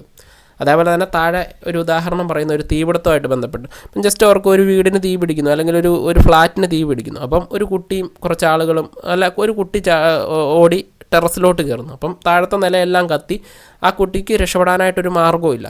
അപ്പം താഴെ കുറേ ആളുകൾ എന്ത് ചെയ്യുന്നു? ഇതിനെ രക്ഷിക്കാൻ ഒരു വഴിയേ ഉള്ളൂ, വേറെ ഒരു മാർഗ്ഗവും ഇല്ല രക്ഷിക്കാനായിട്ട്. അപ്പോൾ ഇവരെന്ത് ചെയ്യുന്നു? താഴെ ഒരു വലയോ അല്ലെങ്കിൽ ഒരു കമ്പിളിപ്പുതപ്പോ ഒക്കെ വിരിച്ച് പിടിച്ചിട്ട് ഈ കുട്ടിയോട് ചാടാൻ പറയുകയാണ്. അപ്പം ഇത് ഈ കമ്പിളിയിലോട്ട് ചാടും എന്നുള്ള കൺസെപ്റ്റ് ചാടാൻ പറയുകയാണ്. പക്ഷേ അത് ചാടുമ്പോൾ മാറിപ്പോകുന്നു, അല്ലെങ്കിൽ കമ്പിളി കീറിപ്പോകുന്നു. ആ ഒരു സംഭവം കൊണ്ട് എന്ത് പറ്റുന്നു? ആ കൊച്ച് മരിച്ചു പോകുന്നു. അങ്ങനെ മരിച്ചാലും അത് താഴെ പഠിച്ച ആളുകൾ, ആ ചാടാൻ പറഞ്ഞ ആളുകൾ കുറ്റക്കാരായിരിക്കില്ല എന്നാണ് പറയുന്നത്. കാരണം അവരെന്തിനാണ് ചെയ്യുന്നത്? വേറൊരു ഓപ്ഷൻ ഇല്ല. ഈ കുട്ടിയെ ഉണ്ടെങ്കിൽ കുട്ടിയുടെ മാതാപിതാക്കളോട് ചോദിച്ചിട്ട് ചെയ്യാം. പക്ഷേ മാതാപിതാക്കളും ഇല്ല അവിടെ, കുട്ടി മാത്രമേ ഉള്ളൂ. അപ്പം കുട്ടിക്ക് സമ്മതം നൽകാനായിട്ട് സാധിക്കത്തില്ല. ഒരു 8 വയസ്സുള്ള കൊച്ചിന് സമ്മതം നൽകാൻ സാധിക്കുമോ? ഇല്ല. അപ്പോൾ അതിൻ്റെ മാതാപിതാക്കളും ഇല്ല. അപ്പം വേറെ ആരുടെ സമ്മതം ഇല്ലാതെ ആൾക്കാർ പറയുന്നതിൻ്റെ ഫലമായിട്ട് ഇത് ചാടുകയാണ്. അങ്ങനെ ചാടി ഒരു അപകടം ഉണ്ടായി കഴിഞ്ഞാലും അത് കുറ്റകരമായിരിക്കത്തില്ലെന്നാണ് പറയുന്നത്. അപ്പോൾ 26, 27, 30 കണക്ട് ചെയ്ത് പഠിച്ചു വെക്കുക കേട്ടോ. ഇനി അടുത്തത് സെക്ഷൻ 31. സെക്ഷൻ 31 നല്ല വിശ്വാസത്തോടെ നടത്തുന്ന ഒരു ആശയവിനിമയം ആ വ്യക്തിക്ക് ഏതെങ്കിലും ദോഷം വരുത്തിയാൽ ആ വ്യക്തിയുടെ പ്രയോജനത്തിനായി നടത്തിയതാണെങ്കിൽ അത് കുറ്റകരമല്ല എന്നാണ് പറയുന്നത്. ഇവിടെ ഒരു ആശയവിനിമയം അല്ലെങ്കിൽ ഇവിടെ ഒരു സംസാരമാണ് നടക്കുന്നത്. ഒരാളോട് ഒരു കാര്യം പറയുന്നു, ആ പറഞ്ഞത് കൊണ്ട് ഒരാൾക്കൊരു അപകടം ഉണ്ടാകുന്നു. പക്ഷേ ആ പറഞ്ഞ കാര്യം അയാളുടെ ഗുണത്തിന് വേണ്ടിയിട്ട് അല്ലെങ്കിൽ അയാളുടെ അങ്ങനെ ഒരു സാഹചര്യത്തിൽ പറഞ്ഞ ഒരു കാര്യമാണെങ്കിൽ അത് കുറ്റകരമായിരിക്കത്തില്ല എന്നാണ് ഇവിടെ പറയുന്നത്. ജസ്റ്റ് ഒരു ഉദാഹരണം പറഞ്ഞാൽ ഇത് കൂടുതൽ വ്യക്തമാകും. ഇപ്പോൾ ഒരു രോഗി, ഒരു രോഗി മരണപ്പെടാനായിട്ടുള്ള സാധ്യതയാണ്, അയാൾ രക്ഷപ്പെടാനായിട്ടുള്ള ഒരു സാധ്യതയില്ല. അപ്പോൾ ഒരു ഡോക്ടറുടെ ഉത്തരവാദിത്തമാണ് ഈ ഒരു കാര്യം ഇയാളെ അറിയിക്കുക, ഈ രോഗീനെ അറിയിക്കുക എന്നുള്ളത്. അപ്പം രോഗിയോട് ചെന്നിട്ട് ഡോക്ടർ പറയുന്നു, നിങ്ങൾ കൂടിപ്പോയാൽ ഒരാഴ്ച, അതിൽ കൂടുതൽ ജീവനോടെ ഇരിക്കത്തില്ല എന്ന് പറയുന്നു. അങ്ങനെ പറയുന്നത് ഈ ഒരു സംഭവം കേട്ടിട്ട് അറ്റാക്ക് വന്നിട്ട് ആ സ്പോട്ടിൽ ഇയാൾ മരിക്കുന്നു. പക്ഷേ ആ ഒരു ഡോക്ടർ ഈ കാര്യം പറഞ്ഞുകൊണ്ടാണ് അയാൾ മരിക്കുന്നതെങ്കിലും ആ ഡോക്ടർ ഒരിക്കലും കുറ്റക്കാരനായിരിക്കില്ല. മനസ്സിലായോ? അപ്പോൾ ഇയാളെ ഇത് അറിയിക്കേണ്ടത് ഡോക്ടറുടെ ഉത്തരവാദിത്തമാണ്. ഇയാൾ മരിക്കുമെന്ന്, ഇയാൾക്ക് ജീവിക്കാൻ ഒരു ഓപ്ഷനും ഇല്ല എന്നുള്ള ഒരു കാര്യം ഡോക്ടർ രോഗിയെ അറിയിക്കുന്നു. ഈ അറിയിച്ചത് മൂലം ഒരു ഹൃദയാഘാതം ഉണ്ടായിട്ട് ഇയാൾ മരിക്കുന്നു. അങ്ങനെ മരിച്ചാലും ഡോക്ടർ കുറ്റക്കാരനല്ല. ഡോക്ടർ ഒരു ആശയവിനിമയം നടത്തുവാണ്. അവിടെ ഒരു ആശയവിനിമയം നടത്തി. എന്തിനു വേണ്ടിയിട്ടാണ്? നല്ല വിശ്വാസത്തോടെ ആ വ്യക്തിക്ക് ദോഷം വരാതിരിക്കാനായിട്ട്, ആ വ്യക്തിയുടെ പ്രയോജനത്തിനായിട്ട് തന്നെ പറഞ്ഞൊരു പ്രവൃത്തിയാണ്. അതുമൂലം അയാൾ മരിച്ചു കഴിഞ്ഞാലും എന്താണ്, ഡോക്ടർ കുറ്റക്കാരനായിരിക്കില്ല. ഡോക്ടർ എന്നല്ല ഒരു ആളും. ഇപ്പോൾ നമ്മൾ ഈ പറയുന്ന ഉദാഹരണമല്ല ഡോക്ടറെ വെച്ച് കണക്ട് ചെയ്യാൻ എളുപ്പത്തിൽ അങ്ങ് പറയുന്നതാണ്. കൂടുതലും ഈ ഒരു സെക്ഷനുകളൊക്കെ പ്രയോജനപ്പെടുത്തുന്നത് ഡോക്ടർമാർക്ക്. ഇപ്പോൾ ഒരു ഓപ്പറേഷൻ സമ്മതം ഇല്ലാതെ ചെയ്യുന്നത്, സമ്മതത്തോടെ ചെയ്യുന്നു, എല്ലാം കൂടുതലും ഡോക്ടർമാരല്ല. നമുക്ക് അങ്ങനെ ഒരു പ്രവൃത്തി പറയുന്നത് റെയറായിട്ടാണ്. ഇപ്പോൾ ഒരാളെ ഇപ്പം പറഞ്ഞ പോലെ ഒരു കുട്ടിയെ രക്ഷിക്കുന്നു, മേളിൽ താഴോട്ട് ചാടി, അതൊക്കെ വളരെ റെയറായിട്ട് സംഭവിക്കുന്ന കാര്യമാണ്. പക്ഷേ ഒരു ആശുപത്രിയിൽ ഒരു ഓപ്പറേഷൻ നടക്കുക, ഒരാൾ മരിക്കുക, അത് ഓരോ ദിവസവും നടക്കുന്നതായിട്ടുള്ള ഒരു കാര്യമാണ്. അതുകൊണ്ടാണ് കൂടുതലായിട്ട് ഈ ഡോക്ടറുടെ ഉദാഹരണം പറയുന്നത്. അത് ഡോക്ടറുടെ മാത്രമായിട്ട് കരുതരുത്. സാഹചര്യങ്ങളെല്ലാം വിലയിരുത്തി നല്ല രീതിയിൽ ചിന്തിച്ച് മാത്രം ഉത്തരം നൽകുക. പോലീസിൻ്റെ സ്പെഷ്യൽ ടോപ്പിക്കിൻ്റെ ഏറ്റവും വലിയ പ്രശ്നമാണ് നമ്മൾ കാണാതെ പഠിച്ചു കഴിഞ്ഞാൽ ഇതിനകത്തുനിന്ന് ഒന്നും ലഭിക്കത്തില്ല. പഴയ പോലെയല്ല. ഇപ്പോൾ ഇന്നതിൻ്റെ സെക്ഷൻ ഏതാണ്, അങ്ങനെയുള്ള ക്വസ്റ്റ്യൻസ് ഒന്നും സെക്ഷൻ്റെ നമ്പരേ ഇപ്പം ഒഴിവാക്കി വരുവാണ്. ഇനി ഈ BNSC സെക്ഷൻ്റെ നമ്പർ ചോദിക്കുക എന്നുള്ള കാര്യം നമ്മൾ കണ്ടറിയണം. കൂടുതലും എന്താണ് വരുന്നത്, സ്റ്റേറ്റ്മെൻറ്റ് ടൈപ്പ് ക്വസ്റ്റ്യനാണ്. ഓരോ ഉദാഹരണങ്ങളാണ്.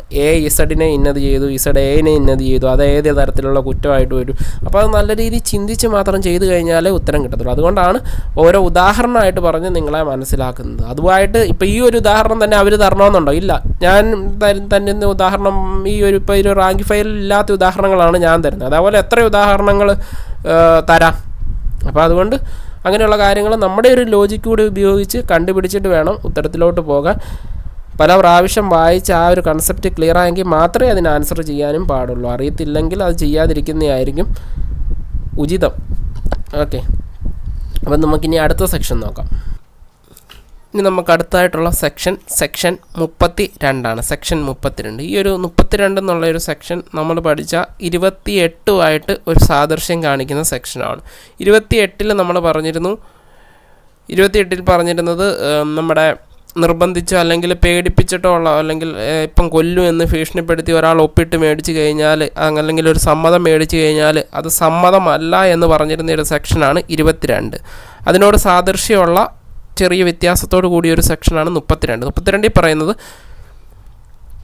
കൊലപാതകം, വധശിക്ഷയ്ക്ക് അർഹമായ ഭരണകൂടത്തിനെതിരായ കുറ്റകൃത്യങ്ങൾ ഒഴികെ തൽക്ഷണ മരണത്തിന് കാരണമായേക്കാവുന്ന ഭീഷണിയിൽ നിന്നും നിർബന്ധിതമായി ഒരു കുറ്റകൃത്യം ചെയ്യുന്ന ഒരു വ്യക്തി ക്രിമിനൽ കുറ്റത്തിന് ബാധ്യസ്ഥനല്ല. നമ്മൾ ഒന്ന് കണക്ട് ചെയ്ത് നോക്കി. 28 പറഞ്ഞിരുന്നത് നമ്മളെ ഭീഷണിപ്പെടുത്തിയിട്ട് അല്ലെങ്കിൽ ഇപ്പം കൊല്ലൂന്ന് പറഞ്ഞിട്ട് ഒരു സമ്മതം മേടിച്ചാൽ അത് സമ്മതം അല്ലെന്നാണ് പറഞ്ഞത്. അതേപോലെ തന്നെ അങ്ങനെ ഭീഷണിപ്പെടുത്തി, കൊല്ലുമെന്ന് ഭീഷണിപ്പെടുത്തി നമ്മളെ കൊണ്ട് ഒരു കുറ്റകൃത്യം ചെയ്യിച്ചാൽ അത് കുറ്റകൃത്യമല്ലെന്നാണ് ഇവിടെ പറയുന്നത്. പക്ഷേ എല്ലാ കുറ്റകൃത്യവും അല്ലെന്നല്ല, നമ്മളെ ഭീഷണിപ്പെടുത്തി ചെയ്യുന്ന ചില കുറ്റകൃത്യങ്ങൾ ഒഴികെ ബാക്കിയെല്ലാം ന്യായീകരിക്കപ്പെടും, അത് കുറ്റമല്ലാതാകും. അപ്പോൾ ഏതൊക്കെയാണ്? കൊലപാതകം, ഒരാൾ ഭീഷണിപ്പെടുത്തി നമ്മളോട് വേറൊരാളെ കൊല്ലാൻ പറയുകയാണ്. ആ ഭീഷണിയിൽ നമ്മൾ അയാളുടെ ഭീഷണി പേടിച്ച്, നമ്മളെ കൊല്ലുമെന്ന് പേടിച്ച് വേറൊരാളെ കൊന്നു കഴിഞ്ഞിട്ട് ഈ സെക്ഷൻ്റെ കീഴിൽ വന്ന് ആനുകൂല്യത്തിന് അർഹനാണോ എന്ന് ചോദിച്ചാൽ അല്ല. ഒന്ന് കൊലപാതകം ചെയ്യുന്നയാൾക്ക് ഈ ആനുകൂല്യം ലഭിക്കത്തില്ല. പിന്നെ ആർക്ക് കിട്ടത്തില്ല?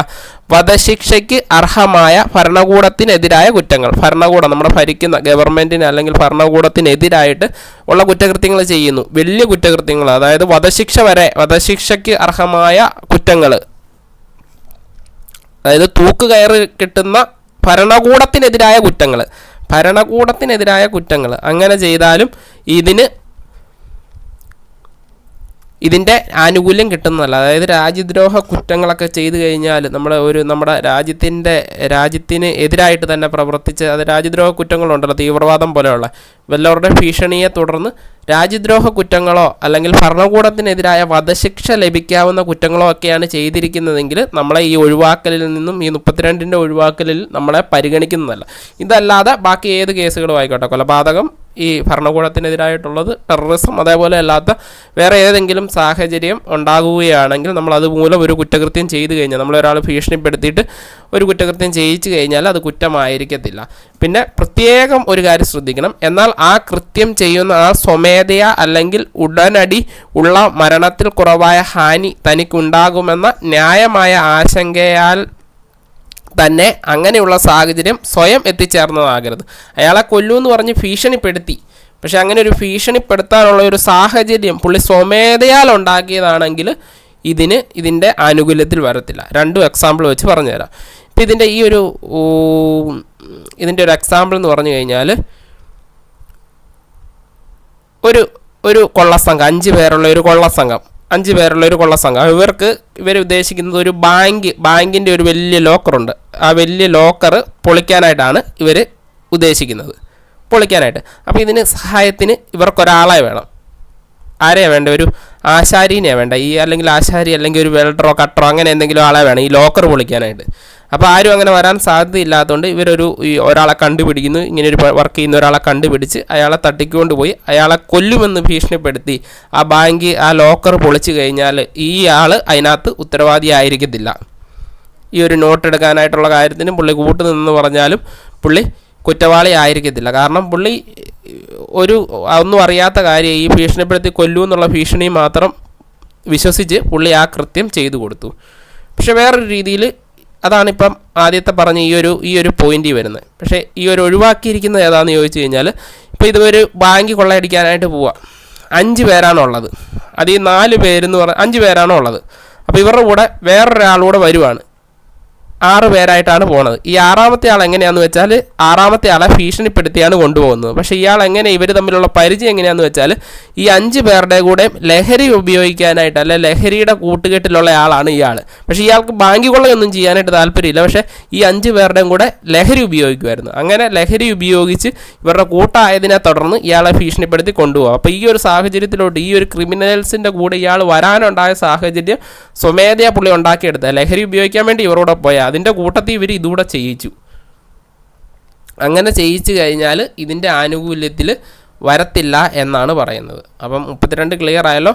കൊലപാതകം അല്ലെ വധശിക്ഷ ലഭിക്കാവുന്ന ഭരണകൂടത്തിനെതിരായ കുറ്റകൃത്യങ്ങൾ, രാജ്യദ്രോഹ കുറ്റകൃത്യങ്ങൾ, അതൊക്കെ അല്ലാതെ വേറെ എന്തെങ്കിലും കുറേ കുറ്റങ്ങൾ നമ്മളെ കൊണ്ട് ഭീഷണിപ്പെടുത്തിയിട്ട് കൊല്ലും എന്നൊരു ഭീഷണിയിൽ ഒരാൾ ചെയ്യിച്ചു കഴിഞ്ഞാൽ അത് കുറ്റമായിരിക്കത്തില്ല. പക്ഷെ നമ്മൾ ആ സാഹചര്യത്തിലോട് സ്വയം എത്തിച്ചേർന്നതാകരുത്. നമ്മുടെ കുഴപ്പം കൊണ്ട് തന്നെ ആയിരിക്കരുത് നമ്മൾ അതിനകത്ത് പെട്ടുപോയത്. ഇപ്പം പറഞ്ഞ പോലെ അവൻ കഞ്ചാവ് അടിക്കാൻ പോയിട്ടാണ് ആ സെറ്റിൽ പെട്ടുപോയത്.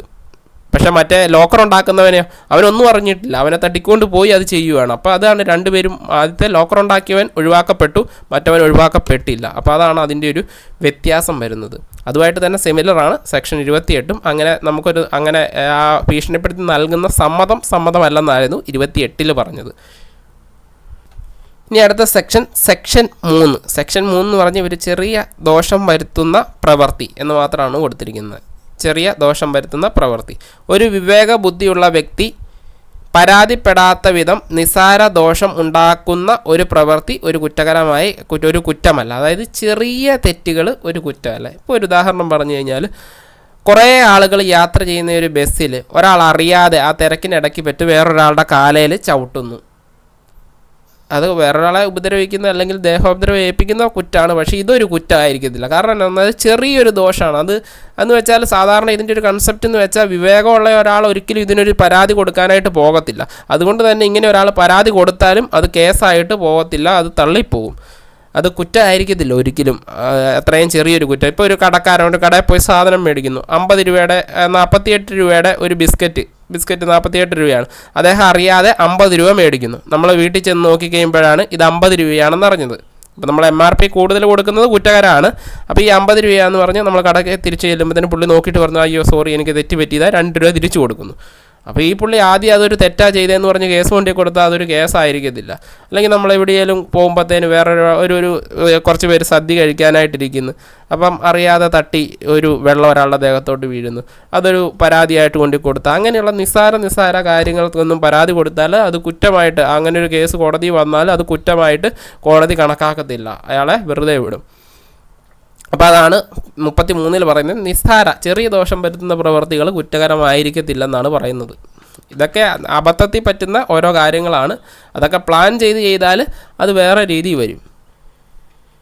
ഓക്കെ, ക്ലിയർ ആയല്ലോ. ഇനി അടുത്ത സെക്ഷൻ 34. സെക്ഷൻ 34 ഇവിടെ പറയുന്നത് സ്വകാര്യ പ്രതിരോധത്തിൻ്റെ അല്ലെങ്കിൽ സെൽഫ് ഡിഫെൻസ്, പ്രൈവറ്റ് ഡിഫെൻസ് എന്നൊക്കെ പറയാം, സ്വകാര്യ പ്രതിരോധത്തിൻ്റെ അവകാശം വിനിയോഗിക്കുന്നതിൽ ചെയ്യുന്നതൊന്നും കുറ്റകരമല്ല. നമ്മളെ രക്ഷിക്കാൻ വേണ്ടിയിട്ട് നമ്മൾ ചെയ്യുന്ന പ്രവൃത്തികളൊന്നും കുറ്റമല്ല എന്ന് പറയുന്നതാണ് 34.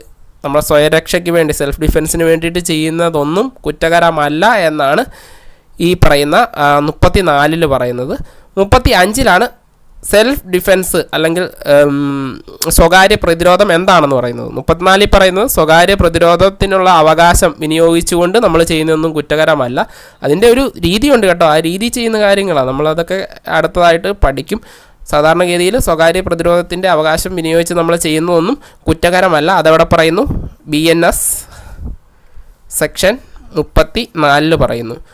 ഈ പറഞ്ഞ സെൽഫ് ഡിഫെൻസ് എന്താണ് എന്ന് പറയുന്ന സെക്ഷനാണ് സെക്ഷൻ 35. സെക്ഷൻ 35 സ്വകാര്യ സംരക്ഷണം അല്ലെങ്കിൽ സെൽഫ് ഡിഫെൻസ് എന്താണെന്ന് പറയുന്നത്. നമുക്ക് നോക്കാം.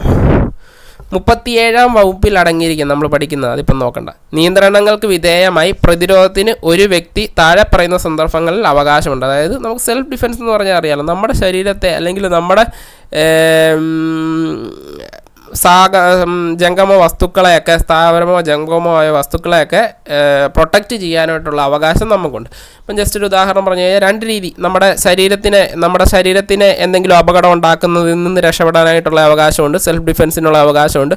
അതേപോലെ തന്നെ നമ്മുടെ ഏതെങ്കിലും പ്രോപ്പർട്ടി അല്ലെങ്കിൽ നമ്മുടെ എന്തെങ്കിലും സാധനങ്ങളൊക്കെ ആരെങ്കിലും കവർച്ചയോ അക്രമമൊക്കെ കാണിച്ച് കടത്തിക്കൊണ്ട് പോകാൻ സാധ്യതയുണ്ടെങ്കിൽ അതിൽ നിന്ന് രക്ഷപ്പെടാനായിട്ടുള്ള ഒരു സെൽഫ് ഡിഫെൻസും ഉണ്ട്.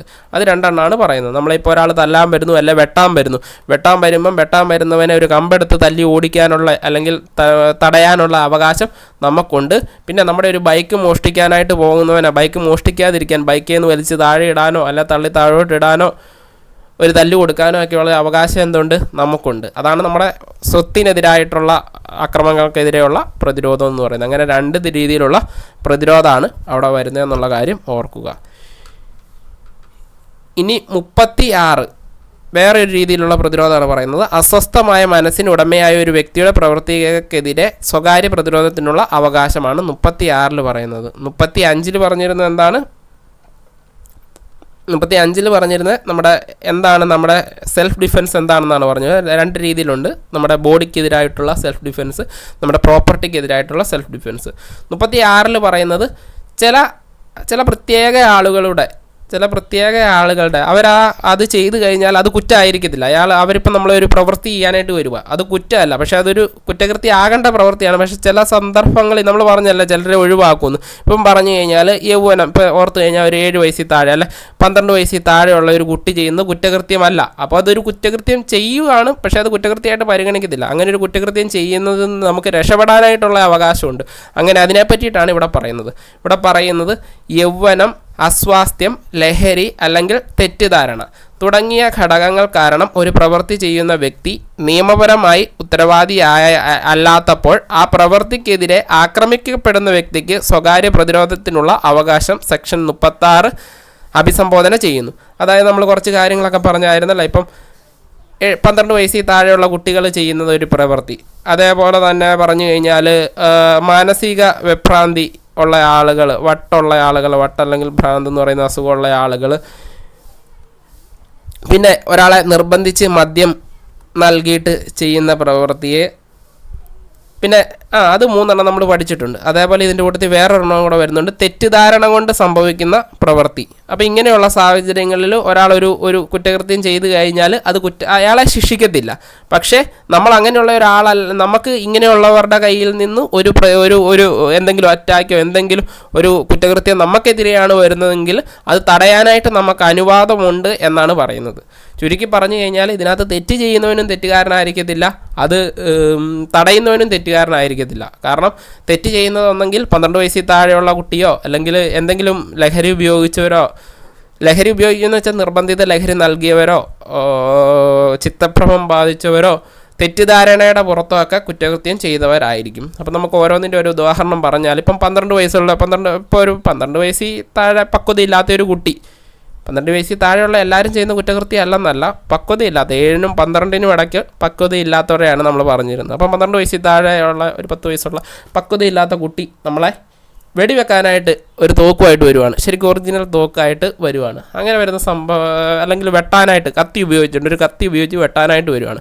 നമുക്ക് രക്ഷപ്പെടാനായിട്ട് ആ കൊച്ചിൻ്റെ കയ്യെ പിടിച്ചിട്ടൊന്ന് തിരിച്ച് കത്തി താഴെ ഇടാൻ വേണ്ടിയിട്ട്, അല്ലെങ്കിൽ മടക്കി പുറകോട്ടൊന്ന് വെച്ച്. അപ്പോൾ ഈ കുട്ടി 12 വയസ്സിൽ 10 വയസ്സുള്ള ആളായതുകൊണ്ട് കുട്ടി ചെയ്യുന്ന കുറ്റകൃത്യമല്ല നമ്മളെ വെട്ടിയാലും.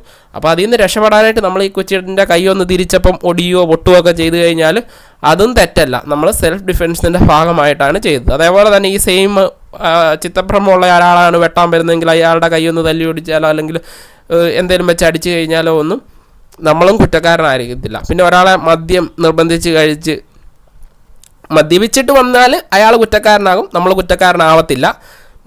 മദ്യം സ്വമേധയാൽ അല്ലാതെ ഒരാൾക്ക് ലഹരി അയാൾ അറിയാതെ നൽകിയിട്ട് അയാൾ വരുവാണെങ്കിലും നമുക്ക് ഇതേപോലെ ചെയ്യാം. പിന്നെ പറയുന്നത് തെറ്റിദ്ധാരണയാണ്. ഇപ്പോൾ ഒരു ഉദാഹരണം ഓർക്കുക, രാത്രിയിൽ ഇപ്പോൾ നമുക്കറിയാം അല്ലേ, ഓരോ മഫ്തിയിൽ പോലീസുകാരുണ്ട്. മഫ്തി അതായത് യൂണിഫോം ഇല്ലാത്ത കുറേ പോലീസുകാരുണ്ട്. നമ്മുടെ കുറ്റകൃത്യങ്ങളൊക്കെ കണ്ടുപിടിക്കാനായിട്ട് അവർ പോലീസുകാരാണെന്ന് മനസ്സിലാകാതിരിക്കാൻ ഷാഡോ പോലീസ് എന്ന് പറയും. അപ്പോൾ അങ്ങനെയുണ്ട്. അപ്പോൾ ഇവർ രാത്രിയിൽ പോകുമ്പോഴത്തേന് ഒരാളുടെ വീട്ടിലോട്ട് പുറകു വാതിൽ പൊളിച്ച് ഒരാൾ കയറാനായിട്ട് നോക്കുന്നു, പതുക്കെ കയറാനായിട്ട് അങ്ങോട്ട് പോകുക. അപ്പം അങ്ങനെ പോകുമ്പോഴത്തേന് അയാളെ പിടിക്കാനായിട്ട് ഈ മഫ്തിയിലുള്ള പോലീസുകാരൻ പതുക്കെ വീടിൻ്റെ പുറകിലോട്ട് രാത്രി പതുങ്ങി പോവുക ഇയാളെ പിടിക്കാനായിട്ട്. അങ്ങനെ പിടിക്കാനായിട്ട് പോകുമ്പം ഈ വീടിൻ്റെ ഉടമസ്ഥൻ ജനലിൽ കൂടെ കാണുക ഈ പോലീസുകാരൻ യൂണിഫോം ഇല്ലല്ലോ, ഇയാൾ പതുങ്ങി പോവുക. അപ്പോൾ ഇയാൾ കള്ളനാണ് ഞങ്ങളെ അറ്റാക്ക് ചെയ്യാൻ വരുവാണെന്നോർത്തുകൊണ്ട് ഈ വീടിൻ്റെ ഉടമസ്ഥൻ ഈ പോലീസുകാരനെ എന്ത് ചെയ്യുന്നു, മർദ്ദിക്കാൻ വരുന്നു. അപ്പോൾ സ്വയരക്ഷയ്ക്ക് വേണ്ടി ഈ മർദ്ദനത്തെ തടയാനുള്ള അവകാശം ആർക്കും ഉണ്ട്, പോലീസുകാരനുണ്ട്. തെറ്റിദ്ധാരണ ചെയ്യുന്നതുകൊണ്ട് ആ ഉടമസ്ഥൻ ചെയ്യുന്നത് കുറ്റകരമല്ല, പക്ഷേ ഈ പറയുന്ന പോലെ അത് തടയാനായിട്ടുള്ള അവകാശം ആർക്കും ഉണ്ട്, മഫ്തിയിലുള്ള പോലീസുകാരനുണ്ട്. അപ്പോൾ അതേപോലെ തെറ്റിദ്ധാരണ കൊണ്ടാണ് ഒരു കുറ്റകൃത്യം ചെയ്യുന്നതെങ്കിലും അത് തടയാനുള്ള അവകാശമുണ്ടെന്ന് 36 പറയുന്നു. 36 ക്ലിയർ ആയല്ലോ. യൗവനം, അസ്വാസ്ഥ്യം, ലഹരി, തെറ്റിദ്ധാരണ തുടങ്ങിയ ഘടകങ്ങൾ കാരണം ഒരു പ്രവൃത്തി ചെയ്യുന്ന വ്യക്തി നിയമപരമായി ഉത്തരവാദിയല്ലാത്തപ്പോൾ ആ പ്രവൃത്തിക്കെതിരെ ആക്രമിക്കപ്പെട്ട വ്യക്തിക്ക് സ്വകാര്യ പ്രതിരോധത്തിനുള്ള അവകാശത്തെ സെക്ഷൻ 36 അഭിസംബോധന ചെയ്യുന്നു. ആ പ്രവൃത്തി ഒരു യഥാർത്ഥ കുറ്റകൃത്യമായിരുന്നെങ്കിൽ സ്വയം പ്രതിരോധിക്കാനുള്ള അതേ അവകാശം ആ വ്യക്തിക്കുണ്ടായിരുന്നു. ഇപ്പോൾ ഇവരെല്ലാം ഈ കുറ്റകൃത്യം ചെയ്യുന്നവരെല്ലാം ഒഴിവാക്കപ്പെട്ട ആളുകളാണ്. എന്നിരുന്നാലും ആ പ്രവൃത്തി ഒരു യഥാർത്ഥ കുറ്റകൃത്യമായിട്ട് എങ്ങനെയാണോ ചെയ്യുന്നത് ആ രീതിയിൽ തന്നെയുള്ള സെൽഫ് ഡിഫെൻസ് എടുക്കാനായിട്ടുള്ള അധികാരം 36 നൽകുന്നുണ്ട്. Okay, clear. ഇനി അടുത്ത സെക്ഷൻ 37. ഏത് കൃത്യങ്ങൾക്കെതിരായിട്ടാണോ സ്വയരക്ഷാ അവകാശം ഇല്ലാത്തത്. അപ്പോൾ നമുക്ക് പറഞ്ഞു ചില സാഹചര്യങ്ങളിൽ നമുക്ക് സ്വയം രക്ഷാ അവകാശമുണ്ട്, ആ കാര്യങ്ങളൊക്കെ നമ്മളിപ്പം പറഞ്ഞു. ഇനി എപ്പോഴാണ് നമുക്ക് സെൽഫ് ഡിഫെൻസ് ഉപയോഗിക്കാൻ പറ്റാത്തത്? ചിലർ നമുക്കെതിരെ അതിക്രമങ്ങൾ അല്ലെങ്കിൽ നമ്മുടെ ബോഡിക്കോ പ്രോപ്പർട്ടിക്കോ എതിരെയൊക്കെ അതിക്രമം ചെയ്യുമ്പോഴത്തേന് നമുക്ക് എപ്പോഴാണ് സെൽഫ് ഡിഫെൻസിന് അധികാരമില്ലാത്തത്, ചെയ്യാൻ പാടില്ലാത്തത്? അപ്പോൾ അങ്ങനെ നമുക്ക് സ്വകാര്യ പ്രതിരോധത്തിനുള്ള അവകാശം ലഭിക്കാത്ത കുറച്ച് സാഹചര്യങ്ങളാണ് പറയുന്നത്. മരണത്തെ കുറിച്ചുള്ള ഭയമോ കഠിനമായ ദേഹോപദ്രവമോ സംഭവിക്കും എന്നുള്ള ആശങ്കയെ ഉണ്ടാക്കാതെ നല്ല വിശ്വാസത്തോടെ ഒരു പൊതുസേവകൻ തൻ്റെ ഔദ്യോഗിക നിലയിൽ ചെയ്യുന്ന കുറ്റകൃത്യത്തിനെതിരെ സ്വയരക്ഷാ അവകാശം ഉണ്ടായിരിക്കുന്നതല്ല. എന്ന് പറഞ്ഞാൽ ഒരു പോലീസുകാരൻ ഒരാളെ അറസ്റ്റ് ചെയ്യാൻ വരുന്നു. അപ്പോൾ അറസ്റ്റ് ചെയ്യാൻ വരുമ്പോഴത്തേന് സ്വമേധയാൽ അറസ്റ്റിന് വഴങ്ങിയില്ലെങ്കിലും നമുക്ക് ഇച്ചിരി ബലമൊക്കെ പ്രയോഗിക്കാം അല്ലേ. അങ്ങനെ ബലം പ്രയോഗിക്കുമ്പോഴത്തേന് അയാൾ എന്നെ ഉപദ്രവിക്കാൻ വരുന്നു, അല്ലെങ്കിൽ എനിക്കെതിരെ ബലം പ്രയോഗിക്കുന്നു, എൻ്റെ ശരീരത്തെ ഉപദ്രവിക്കാൻ നോക്കുന്നു എന്ന് പറഞ്ഞുകൊണ്ട് സെൽഫ് ഡിഫെൻസിന് മറ്റേ ആൾ ഈ പോലീസുകാരനെ തല്ലാനുള്ള അനുവാദം ആർക്കില്ല? ഈ പറയുന്ന പ്രതിക്കില്ല. മനസ്സിലായോ? പക്ഷേ ഈ പോലീസുകാരൻ ഇയാളെ കൊല്ലുമെന്ന് പറഞ്ഞോ അല്ലെങ്കിൽ കഠിനമായ ദേഹോപദ്രവം ഉണ്ടാക്കും എന്നൊക്കെ ഭയപ്പെടുത്തിയിട്ടാണ് ഇത് ചെയ്യുന്നതെങ്കിൽ പുള്ളിക്ക് സ്വയം രക്ഷാവകാശം ഉണ്ടായിരിക്കും. അല്ലാത്ത സാഹചര്യങ്ങളിൽ നോർമലായിട്ട് ഒരു ബലപ്രയോഗമൊക്കെ നടത്തുമ്പോഴത്തേന് അങ്ങനെയുള്ള സാഹചര്യങ്ങളിൽ ഒരിക്കലും അതൊരു സെൽഫ് ഡിഫെൻസ്, അങ്ങനെയുള്ള സാഹചര്യത്തിൽ സെൽഫ് ഡിഫെൻസ് ഉപയോഗിക്കാനായിട്ട് പാടില്ല, അല്ലെങ്കിൽ അതൊരു സെൽഫ് ഡിഫെൻസ് ആയിട്ട് കരുതപ്പെടത്തില്ല. ഇപ്പോൾ അറസ്റ്റ് ചെയ്യാൻ വരുന്ന പോലീസുകാരൻ ബലം പ്രയോഗിച്ചെന്ന് പറഞ്ഞാൽ അയാളെ മർദ്ദിച്ചാൽ അത് ആ രീതിയിൽ തന്നെ പോകും. അതൊരിക്കലും സെൽഫ് ഡിഫെൻസ് എന്നുള്ള രീതിയിൽ അവിടെ ഉപയോഗിക്കാനായിട്ട് പറ്റത്തില്ല. അതേപോലെ തന്നെ ഇപ്പോൾ ഒരു ബാങ്കിലെ ഉദ്യോഗസ്ഥർ വന്ന് വീട് ജപ്തി ചെയ്യുന്നു, അല്ലെങ്കിൽ വീട് അവരുടെ ആക്കുമല്ല, ജപ്തി ചെയ്ത് അവരുടെ ആക്കുന്നു. അപ്പോൾ എൻ്റെ പ്രോപ്പർട്ടി തട്ടിയെടുക്കുന്നെന്ന് പറഞ്ഞ് അവരെ ഉപദ്രവിക്കാനായിട്ടോ അല്ല അവരെ തല്ലി ഓടിക്കാനോ പറ്റുമോ? അങ്ങനെയൊന്നും സെൽഫ് ഡിഫെൻസിൽ അത് വരത്തില്ല. അതേപോലെ തന്നെ രണ്ടാമത്തെ പോയിൻ്റായിട്ട് പറയുന്നത്, നല്ല ഉദ്ദേശത്തോടെ ഔദ്യോഗിക കർത്തവ്യ നിർവഹണം എന്ന നിലയിൽ ഒരു പൊതുസേവകൻ്റെ നിർദ്ദേശപ്രകാരം ചെയ്യുന്നതോ അല്ലെങ്കിൽ ചെയ്യാൻ ശ്രമിക്കുന്നതോ ആയ പ്രവൃത്തി സ്വയം രക്ഷാ അവകാശം ഉണ്ടായിരിക്കുകയാണ്. നമുക്കിപ്പം പറഞ്ഞത് ഒരു പബ്ലിക് സർവൻറ്റ് അല്ലെങ്കിൽ ഒരു സർക്കാർ ഉദ്യോഗസ്ഥൻ എന്നൊക്കെ പറയാം. സർക്കാർ ഉദ്യോഗസ്ഥൻ ചെയ്യുന്ന പ്രവൃത്തി കുറ്റകരമല്ലെന്ന് പറഞ്ഞു. അപ്പം സർക്കാർ ഉദ്യോഗസ്ഥൻ്റെ നിർദ്ദേശപ്രകാരം വേറൊരാളാണ് ചെയ്യുന്നതെങ്കിലും അത് കുറ്റകൃത്യമായിരിക്കത്തില്ല. ഇപ്പോൾ ഒരു പോലീസുകാരൻ വരുന്നു, പോലീസുകാരൻ ഇപ്പോൾ ഒരു കവല തല്ല് നടക്കുന്നു, 5 ഗുണ്ടകളാണ് അവിടെ ആക്രമണം നടക്കുന്നു. അപ്പോൾ ഒരു പോലീസുകാരൻ അതിലെ വരുന്നു, അയാൾ ഒരാളേ ഉള്ളൂ. അപ്പോൾ ഇവരെ പിടിക്കാനായിട്ട് ബലം പ്രയോഗിച്ച് പിടിക്കണ്ടേ, ഇവർ ഓടിപ്പോകാനൊക്കെ നോക്കുക. അപ്പോൾ ഇവരെ പിടിക്കാൻ നോക്കുമ്പോൾ പോലീസുകാരൻ 5 പേരെയും പിടിക്കാൻ പറ്റത്തില്ല. അപ്പം പുള്ളി റോട്ടിൽ നിൽക്കുന്ന 5-6 പേരോട് പറയുകയാണ്, നിങ്ങൾ അവരെ പിടിച്ചോളാൻ പറയുമ്പോഴത്തേന് ഇവർ കേട്ടോണ്ടായിരിക്കുന്നത് പൊതുസേവകൻ്റെ നിർദ്ദേശപ്രകാരം ഇവർ ചെയ്യാൻ പറയുന്നതെന്നും. പോലീസിനെ തല്ലാനും പാടില്ല, ഈ വരുന്നവരെയും തല്ലാൻ പാടില്ല. കാരണം പോലീസുകാരൻ്റെ നിർദ്ദേശപ്രകാരമാണ് ഇവർ വന്ന് ചെയ്യുന്നത്. അവർ പബ്ലിക് സർവൻ്റ് അല്ല, സർക്കാർ ഉദ്യോഗസ്ഥർ അല്ലെങ്കിൽ പോലും ഇവരെയും സെൽഫ് ഡിഫെൻസിന്, അവരെ ഉപദ്രവിച്ച് സെൽഫ് ഡിഫെൻസായിട്ട് രക്ഷപ്പെടാനായിട്ട് പാടില്ല. അതൊക്കെ സെൽഫ് ഡിഫെൻസിൽ നിന്ന് ഒഴിവാക്കിയിട്ടുള്ള കാര്യങ്ങളാണ്. പിന്നെ എന്തെങ്കിലും പൊതു അധികാര സ്ഥാനങ്ങളെ സംരക്ഷിക്കുന്നതിന് വേണ്ടി, അടുത്ത പോയിൻ്റാണ്, പൊതു അധികാര സ്ഥാപനങ്ങളെ സംരക്ഷിക്കുന്നതിന് വേണ്ടി സമീപിക്കുവാൻ സമയമുള്ള സന്ദർഭങ്ങളിൽ സ്വകാര്യ പ്രതിരോധത്തിനുള്ള അവകാശമില്ല. ഇപ്പം നമ്മുടെ ഒരു പ്രോപ്പർട്ടി ഒരാൾ എടുത്തുകൊണ്ട് പോകാനായിട്ടുള്ളൊരു സാധ്യത, അല്ലെങ്കിൽ ഒരു പൊതു അധികാരം, ഒരു പൊതുവായിട്ടുള്ള ഒരു സംഭവം അതിൻ്റെ സംരക്ഷിക്കുന്നതുമായിട്ട് ബന്ധപ്പെട്ട് ഇപ്പോൾ ഒരു സർക്കാർ സ്ഥാപനത്തിലെ ഒരു സാധനം എന്തെങ്കിലും കുറച്ച് ആളുകൾ കൂടി അടിച്ച് മാറ്റാനായിട്ട് പോകുന്നു. അപ്പം നമുക്ക് കണ്ടപ്പം മനസ്സിലായി അവർ അടിച്ച് മാറ്റാനായിട്ട് പോവുകയാണ്. അപ്പം നമുക്ക് പോലീസിനെ വിളിക്കാനുള്ള ഒരു ഓപ്ഷനുണ്ട്, അവിടെ ഒരു സമയമുണ്ട്. പോലീസിനെ വിളിച്ച് പോലീസ് വന്ന് ഇവരെ പിടിക്കാനായിട്ട് സാധിക്കും. അങ്ങനെ ഒരു സന്ദർഭം ഉള്ളപ്പോഴും നമ്മൾ ചുമ്മാ കയറി ഇവരെ അറ്റാക്ക് ചെയ്യുകയാണ്, നമ്മൾ ആ ഒരു നോക്കാതെ അറ്റാക്ക് ചെയ്യുകയാണ്. അങ്ങനെ ചെയ്തു കഴിഞ്ഞാൽ അത് ഈ പറഞ്ഞ പോലെ സ്വകാര്യ പ്രതിരോധത്തിനുള്ള അവകാശമായിട്ട് നിലനിൽക്കത്തില്ലെന്നാണ് പറയുന്നത്. അതായത് സമയമുണ്ടെങ്കിൽ നമുക്കൊരു പോലീസിനെ വിളിച്ച് ഈ കുറ്റകൃത്യം തടയാനായിട്ടുള്ള ഒരു സമയമുള്ള അല്ലെങ്കിൽ ആ സാഹചര്യമുള്ള ഒരു സന്ദർഭത്തിലാണെങ്കിൽ നമുക്ക് എന്ത് ചെയ്യാൻ പറ്റുകയില്ല, ഈ സ്വയം പ്രതിരോധത്തിന് അവകാശം ഉണ്ടായിരിക്കത്തില്ല എന്നാണ് പറയുന്നത്. ചെറിയൊരു ഉദാഹരണം പറഞ്ഞു കഴിഞ്ഞാൽ, നമ്മുടെ വീട്ടിൽ വന്ന് വേറൊരാൾ വഴക്കുണ്ടാക്കുകയാണ്. അപ്പം വഴക്കുണ്ടാക്കി നമുക്ക് ഇത് വഴക്ക് അവസാനം തല്ലിലോട്ട് പോകും എന്നൊക്കെ തോന്നിക്കഴിഞ്ഞാൽ അതിന് മുന്നായിട്ട് നമുക്ക് പോലീസിനെ വിളിക്കാനുള്ള ഒരു സമയമുണ്ട്. ആ സമയത്ത് നമ്മൾ വിളിക്കാതെ ഈ പ്രശ്നം വഷളാക്കിയിട്ട് സ്വയം പ്രതിരോധത്തിനുള്ള ഇത് ഉപയോഗിച്ച് കഴിഞ്ഞാൽ അതൊന്നും നിലനിൽക്കില്ലെന്നാണ് ഈ ഒരു സെക്ഷനിൽ പറയുന്നത്. ഇനി അടുത്തത് സ്വകാര്യ പ്രതിരോധത്തിലേക്കുള്ള അവകാശം. ഒരു സാഹചര്യത്തിലും പ്രതിരോധത്തെക്കാൾ ദോഷം വരുത്തുന്നതിലേക്ക് വ്യാപിക്കാൻ പാടില്ല. ഒരു പ്രത്യേക കാര്യം ശ്രദ്ധിക്കുക, ഒരു സാഹചര്യത്തിലും പ്രതിരോധത്തെക്കാൾ ദോഷം വരുത്തുന്നതിലേക്ക് വ്യാപിക്കാൻ പാടില്ല എന്ന് പറഞ്ഞു കഴിഞ്ഞാൽ, നമ്മളെ ഒരാൾ തല്ലാനായിട്ട് വരുന്നു, ജസ്റ്റ് ഒരു കൈ വെച്ച് തല്ലാനായിട്ട് വരുന്നു, ആ തല്ല് കിട്ടാതിരിക്കാനായിട്ട് അയാളെ വെടിവെച്ച് കൊല്ലുന്നു. അത് ചെയ്യാൻ പറ്റുമോ?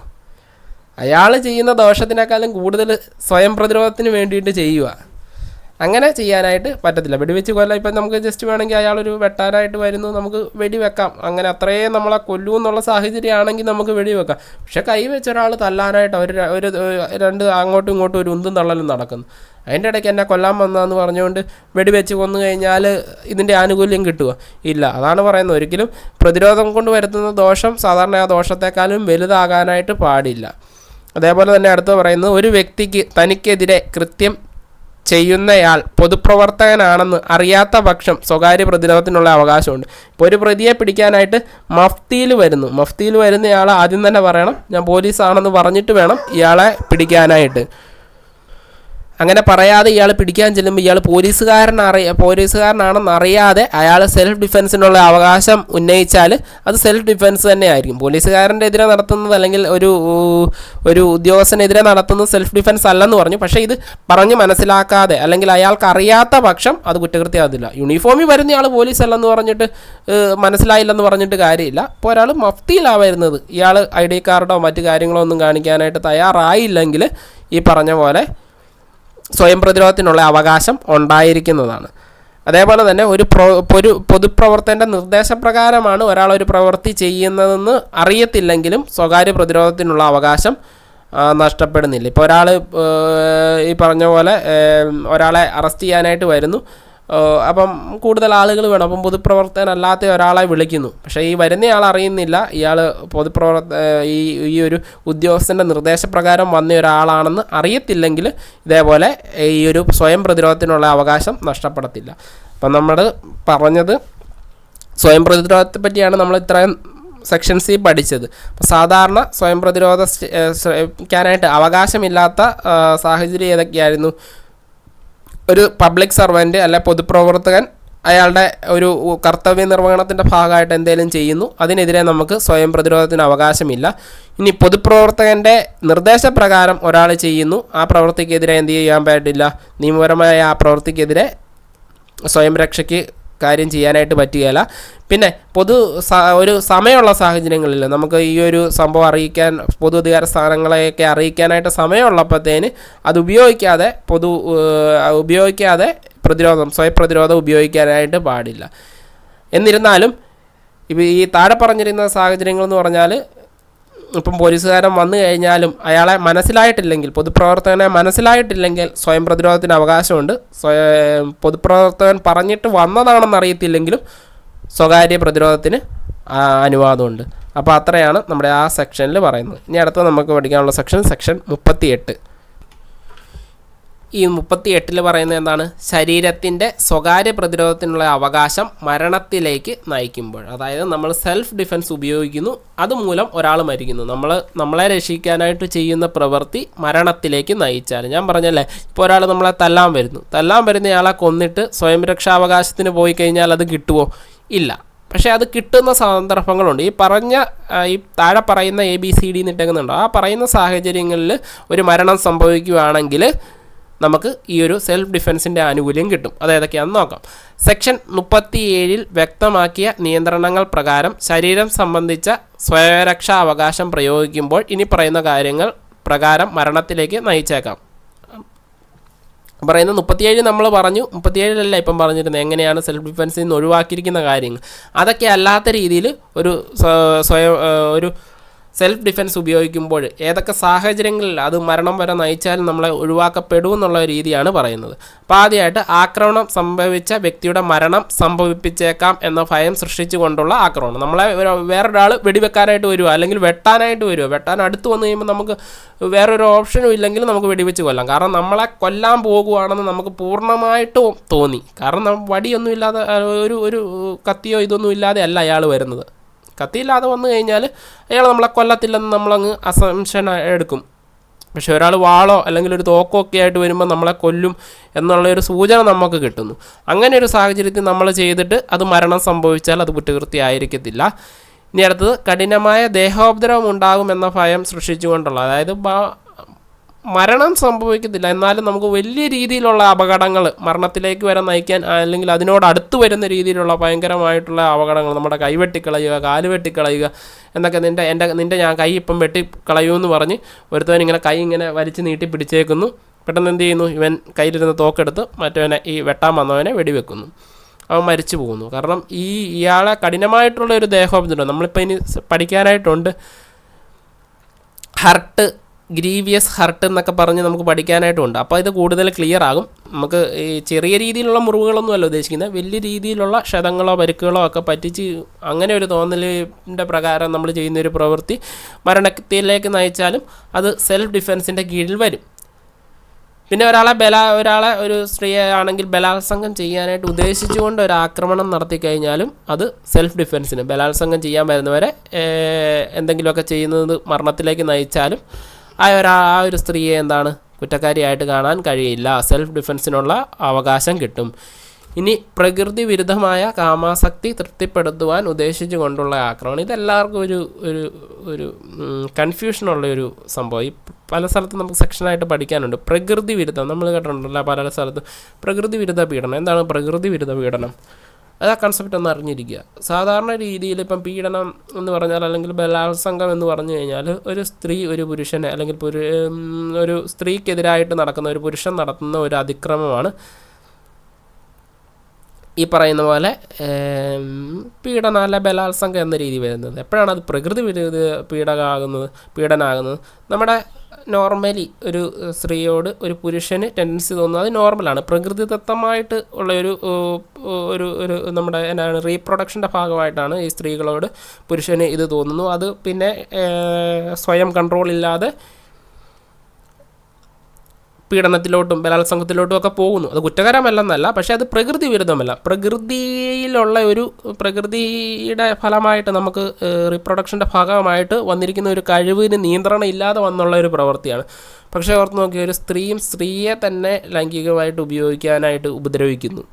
അല്ലെങ്കിൽ ഒരു പുരുഷനെ തന്നെ, അല്ലെങ്കിൽ ഒരു പുരുഷൻ അല്ലെങ്കിൽ ഒരു സ്ത്രീ മറ്റ് മൃഗങ്ങളെ, പ്രകൃതിയിലുള്ള മറ്റു വസ്തുക്കളെ ഒക്കെ ഉപയോഗിച്ച് കഴിഞ്ഞാൽ അത് നോർമലായിട്ടുള്ള പ്രവൃത്തിയല്ല. അങ്ങനെയുള്ള പ്രവൃത്തികളാണ് പ്രകൃതി വിരുദ്ധ പീഡനം എന്ന് പറയുന്നത്. ഒരു സ്ത്രീയും കൂടെ ഉള്ളതോ ഒരു പുരുഷനും കൂടെ ഉള്ളതോ അതൊക്കെ ബലാത്സംഗമോ പീഡനമൊന്നുമല്ല.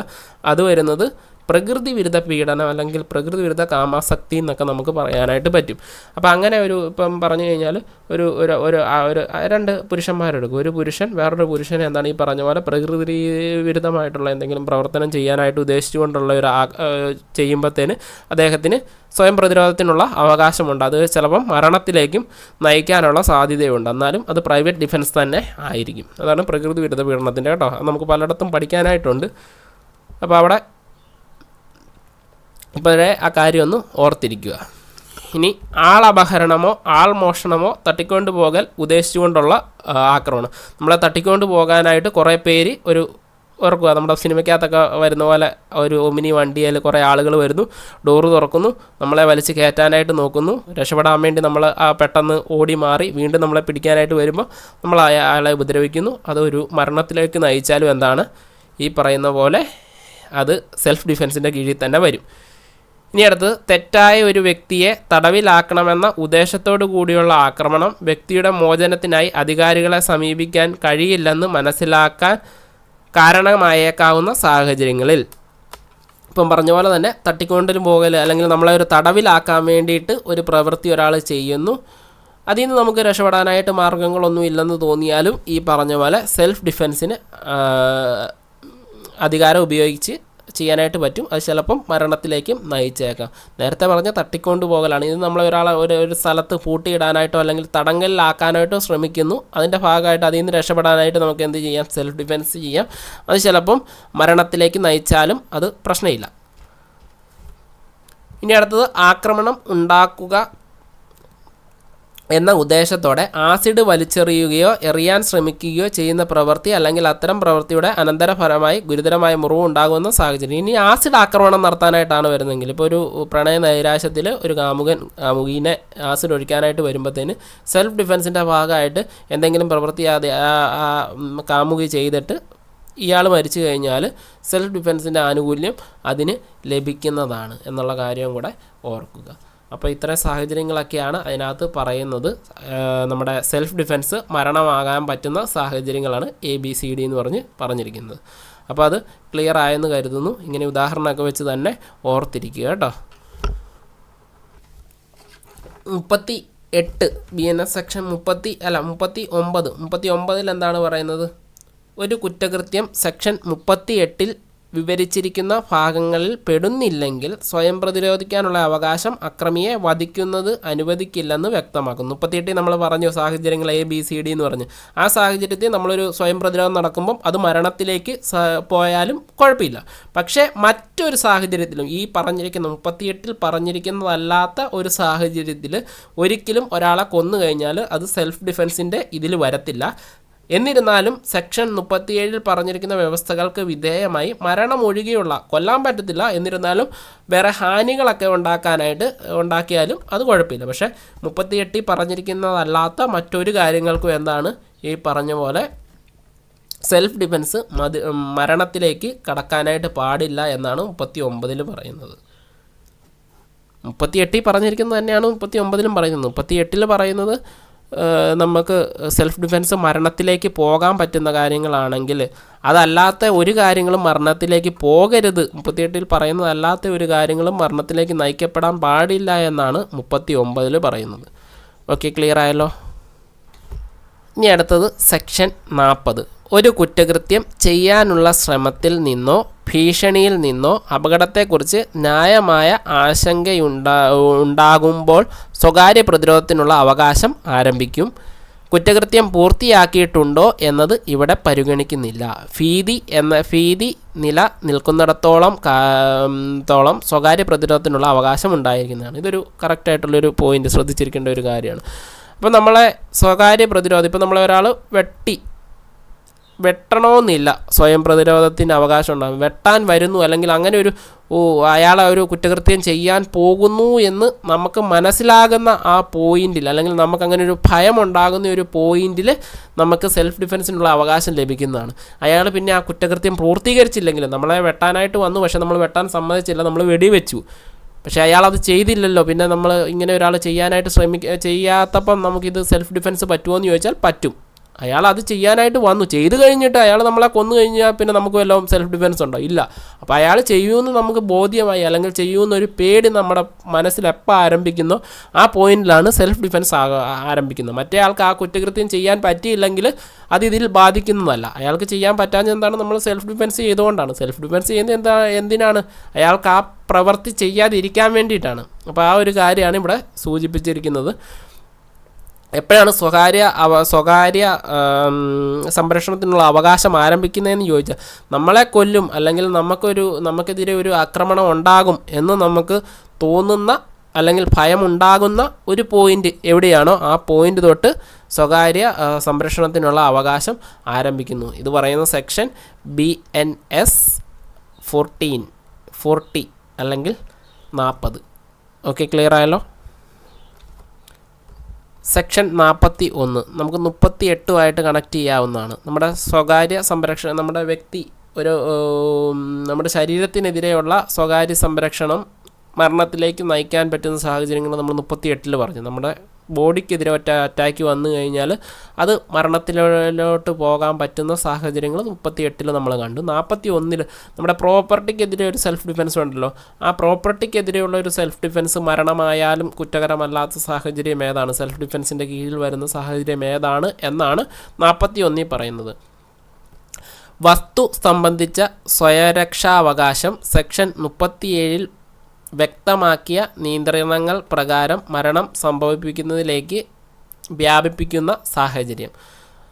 അതെപ്പോഴാണ് നമുക്ക് സ്വയം രക്ഷാവകാശം വസ്തുവിലോട്ടുള്ള ആക്രമണത്തിൽ ചെയ്യാൻ പറ്റുന്നത്? ഇപ്പോൾ ഇവിടെ ഒരു ഉദാഹരണം പറഞ്ഞിരിക്കുന്നത്, ഒരു കള്ളനാണ്.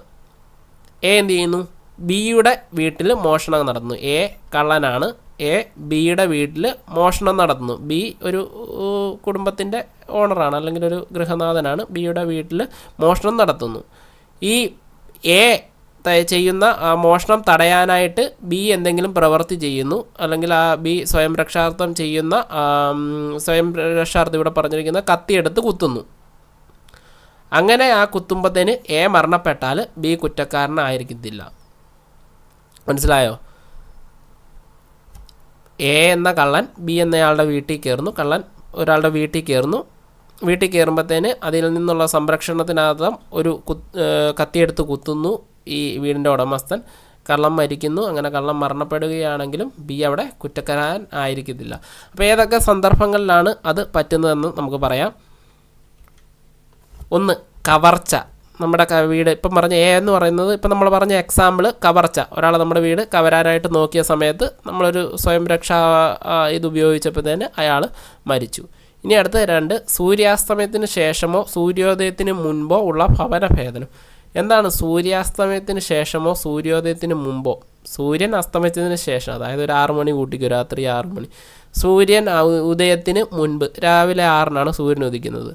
6 AM സൂര്യൻ ഉദിക്കും, 6 PM സൂര്യൻ പോകും. അപ്പോൾ ഈ സമയം, അതായത് രാത്രി, അതാണ് ഈ രാത്രിക്ക് പകരം എപ്പോഴും ഇവിടെ സൂചിപ്പിക്കുന്നത്, ഈ നിയമങ്ങളിൽ സൂചിപ്പിക്കുന്നത് സൂര്യോദയത്തിന് ശേഷമോ സൂര്യോദയത്തിന് മുമ്പോ ഉള്ള ഭവനഭേദനം. ഭവനഭേദനം എന്ന് പറഞ്ഞു കഴിഞ്ഞാൽ, കവർച്ചയെന്ന് പറഞ്ഞാൽ നമ്മളിപ്പോൾ ഒരു വീട്ടിലോ ഒരു സ്ഥലത്തോ കയറി സാധനങ്ങൾ അടിച്ചു മാറ്റുന്നതിനാണ് കവർച്ചയെന്ന് പറഞ്ഞാൽ.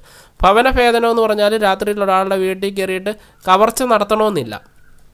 മറ്റെന്തെങ്കിലും പർപ്പസിന് അയാളെ ഭീഷണിപ്പെടുത്താനോ കൊല്ലാനോ എന്തിനേലും ഒരാളുടെ വീട് കുത്തി തുറന്ന് കയറുവാണ്. അവിടെ മോഷണമോ കവർച്ചയോ ഒന്നും ഉദ്ദേശിക്കുന്നില്ല. എന്നിരുന്നാലും അങ്ങനെയുള്ള അതിക്രമിച്ച് കടത്തലിനെയാണ് ഭവനഭേദനം എന്ന് പറയുന്നത്. ഒരാളുടെ അനുവാദം ഇല്ലാതെ ആക്രമിച്ച് അയാളുടെ വീട്ടിലോട്ട് കടക്കുന്നു. എപ്പോഴാണ്? രാത്രി. അങ്ങനെ രാത്രി കിടക്കുന്ന സമയത്ത് ആ വീടിൻ്റെ ഉടമസ്ഥൻ ഒരു സ്വകാര്യ സംരക്ഷണത്തിൻ്റെ ഭാഗമായിട്ട് ചെയ്യുന്ന പ്രവൃത്തി മരണത്തിലേക്ക് നയിച്ചാലും കുറ്റകരമല്ല.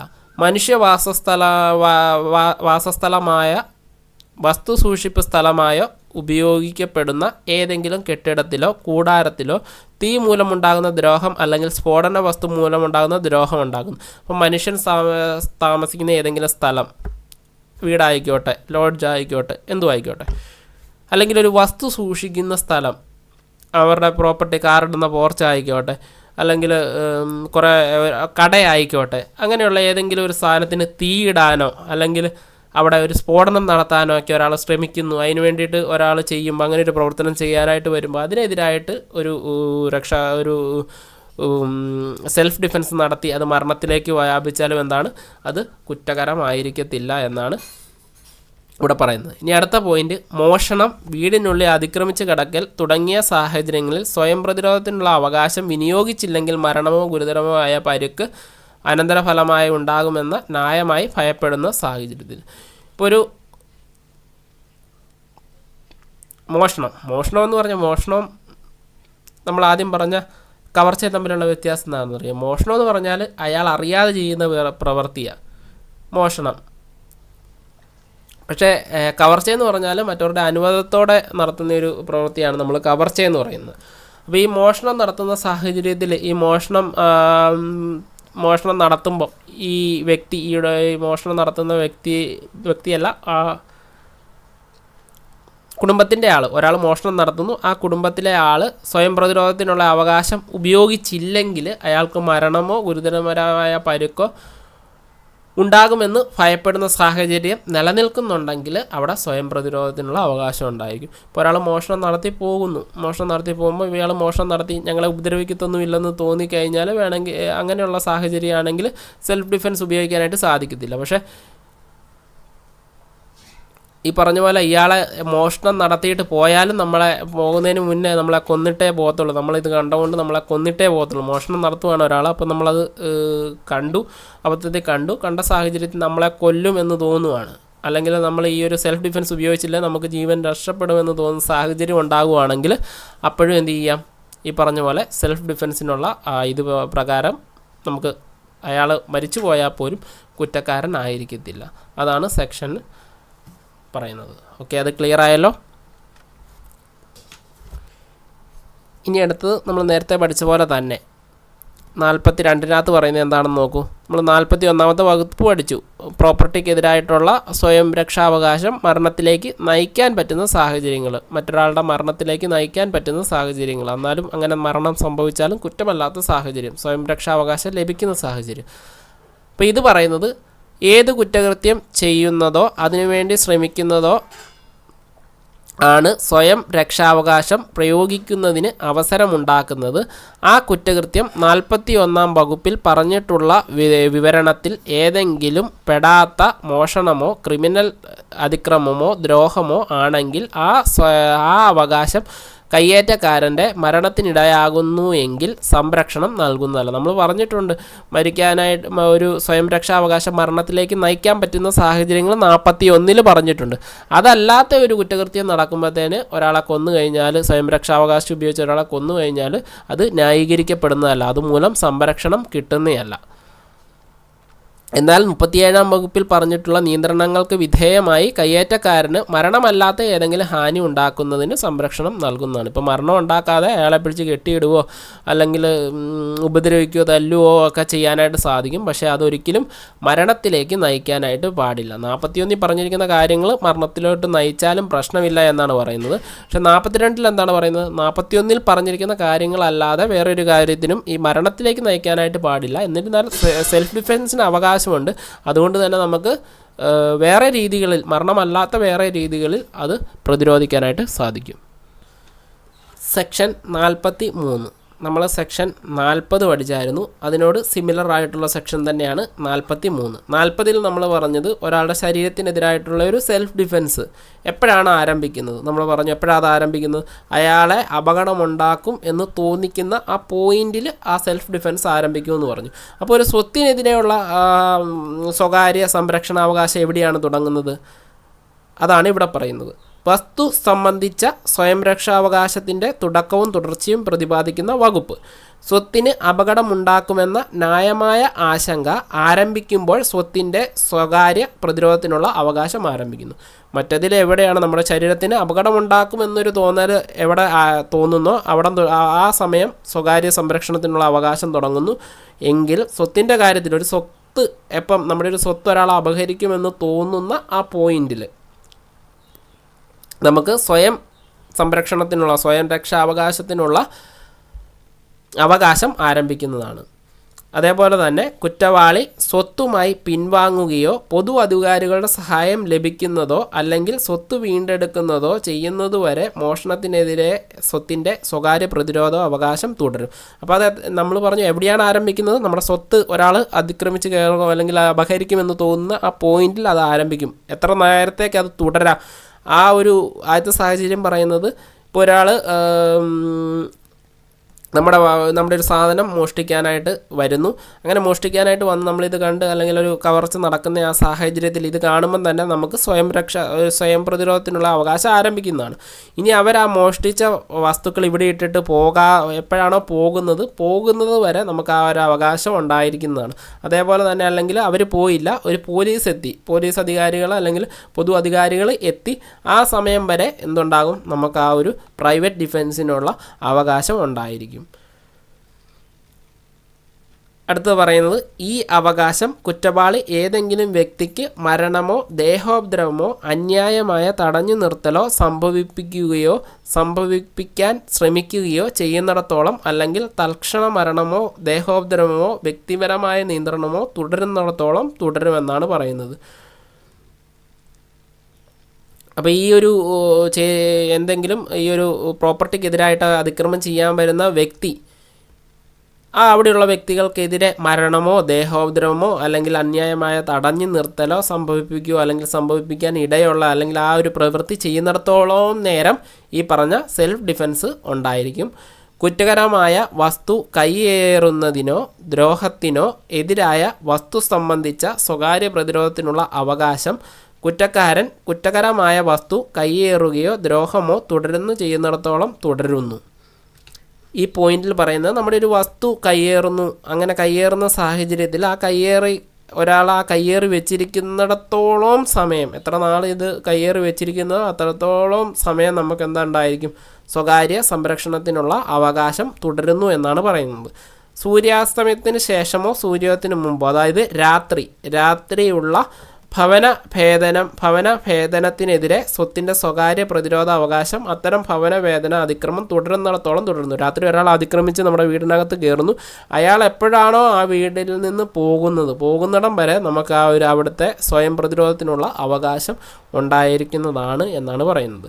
അപ്പോൾ ഈ ഒരു 43-ാമത്തെ സെക്ഷനിൽ നമ്മൾ എന്താണ് പഠിച്ചത്?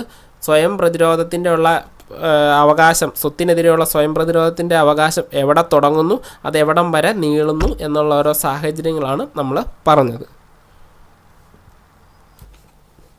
അടുത്തത് സെക്ഷൻ 44.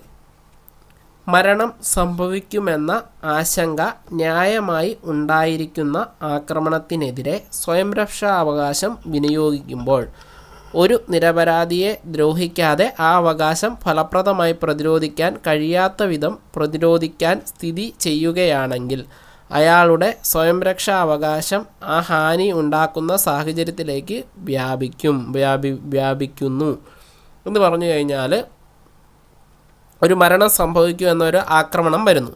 അതിൽ നിന്ന് നമ്മൾ പ്രതിരോധിക്കുമ്പോൾ ഒരു നിരപരാധിക്കും അപകടം സംഭവിക്കാനുള്ള സാധ്യതയുണ്ട്. പക്ഷേ നമ്മൾ അങ്ങനെ ചെയ്യാതെ നമുക്ക് രക്ഷപ്പെടാനായിട്ട് സാഹചര്യമില്ല.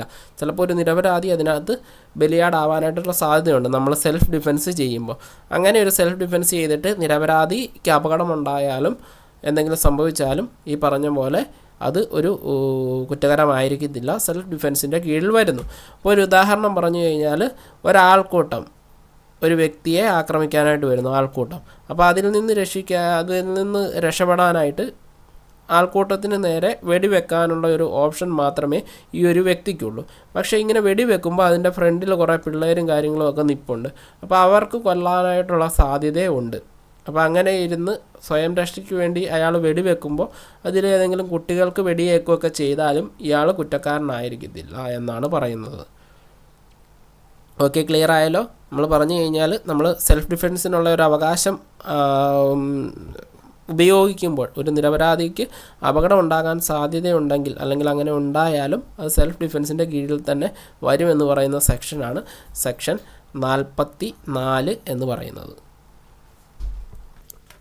അപ്പോൾ ഇത്രയും ഭാഗം കൊണ്ട് നമ്മുടെ ജനറൽ എക്സെപ്ഷൻ എന്ന് പറയുന്ന ആദ്യത്തെ ഭാഗം അവസാനിച്ചിരിക്കുന്നു. അപ്പോൾ നമുക്ക് നേരത്തെ പോലെയല്ല, IPC പോലെയല്ല, കുറേ അധികം സെക്ഷനുകളും വളരെ കൺഫ്യൂസിങ് ആക്കുന്ന സെക്ഷനുകളും ഇതിനകത്ത് ഉണ്ട്. അതുകൊണ്ട് തന്നെ എല്ലാവരും ആ ഉദാഹരണങ്ങളൊക്കെ നന്നായിട്ട് മനസ്സിലാക്കി, ഒന്ന് വീഡിയോ കണ്ടിട്ട് മനസ്സിലാകാത്തവരുണ്ടെങ്കിൽ വീണ്ടും കണ്ട് മനസ്സിലാക്കി മാത്രം പോർഷൻസ് പഠിക്കുക. ഓക്കെ, അപ്പം ഇത്രയും കാര്യങ്ങളാണ് ഇന്നത്തെ വീഡിയോയിൽ. അടുത്ത വീഡിയോയിൽ നമുക്ക് അടുത്ത ഭാഗങ്ങൾ സ്റ്റാർട്ട് ചെയ്യാം. ഓക്കെ, അപ്പോൾ നമുക്ക് അടുത്ത ക്ലാസ്സിൽ കാണാം.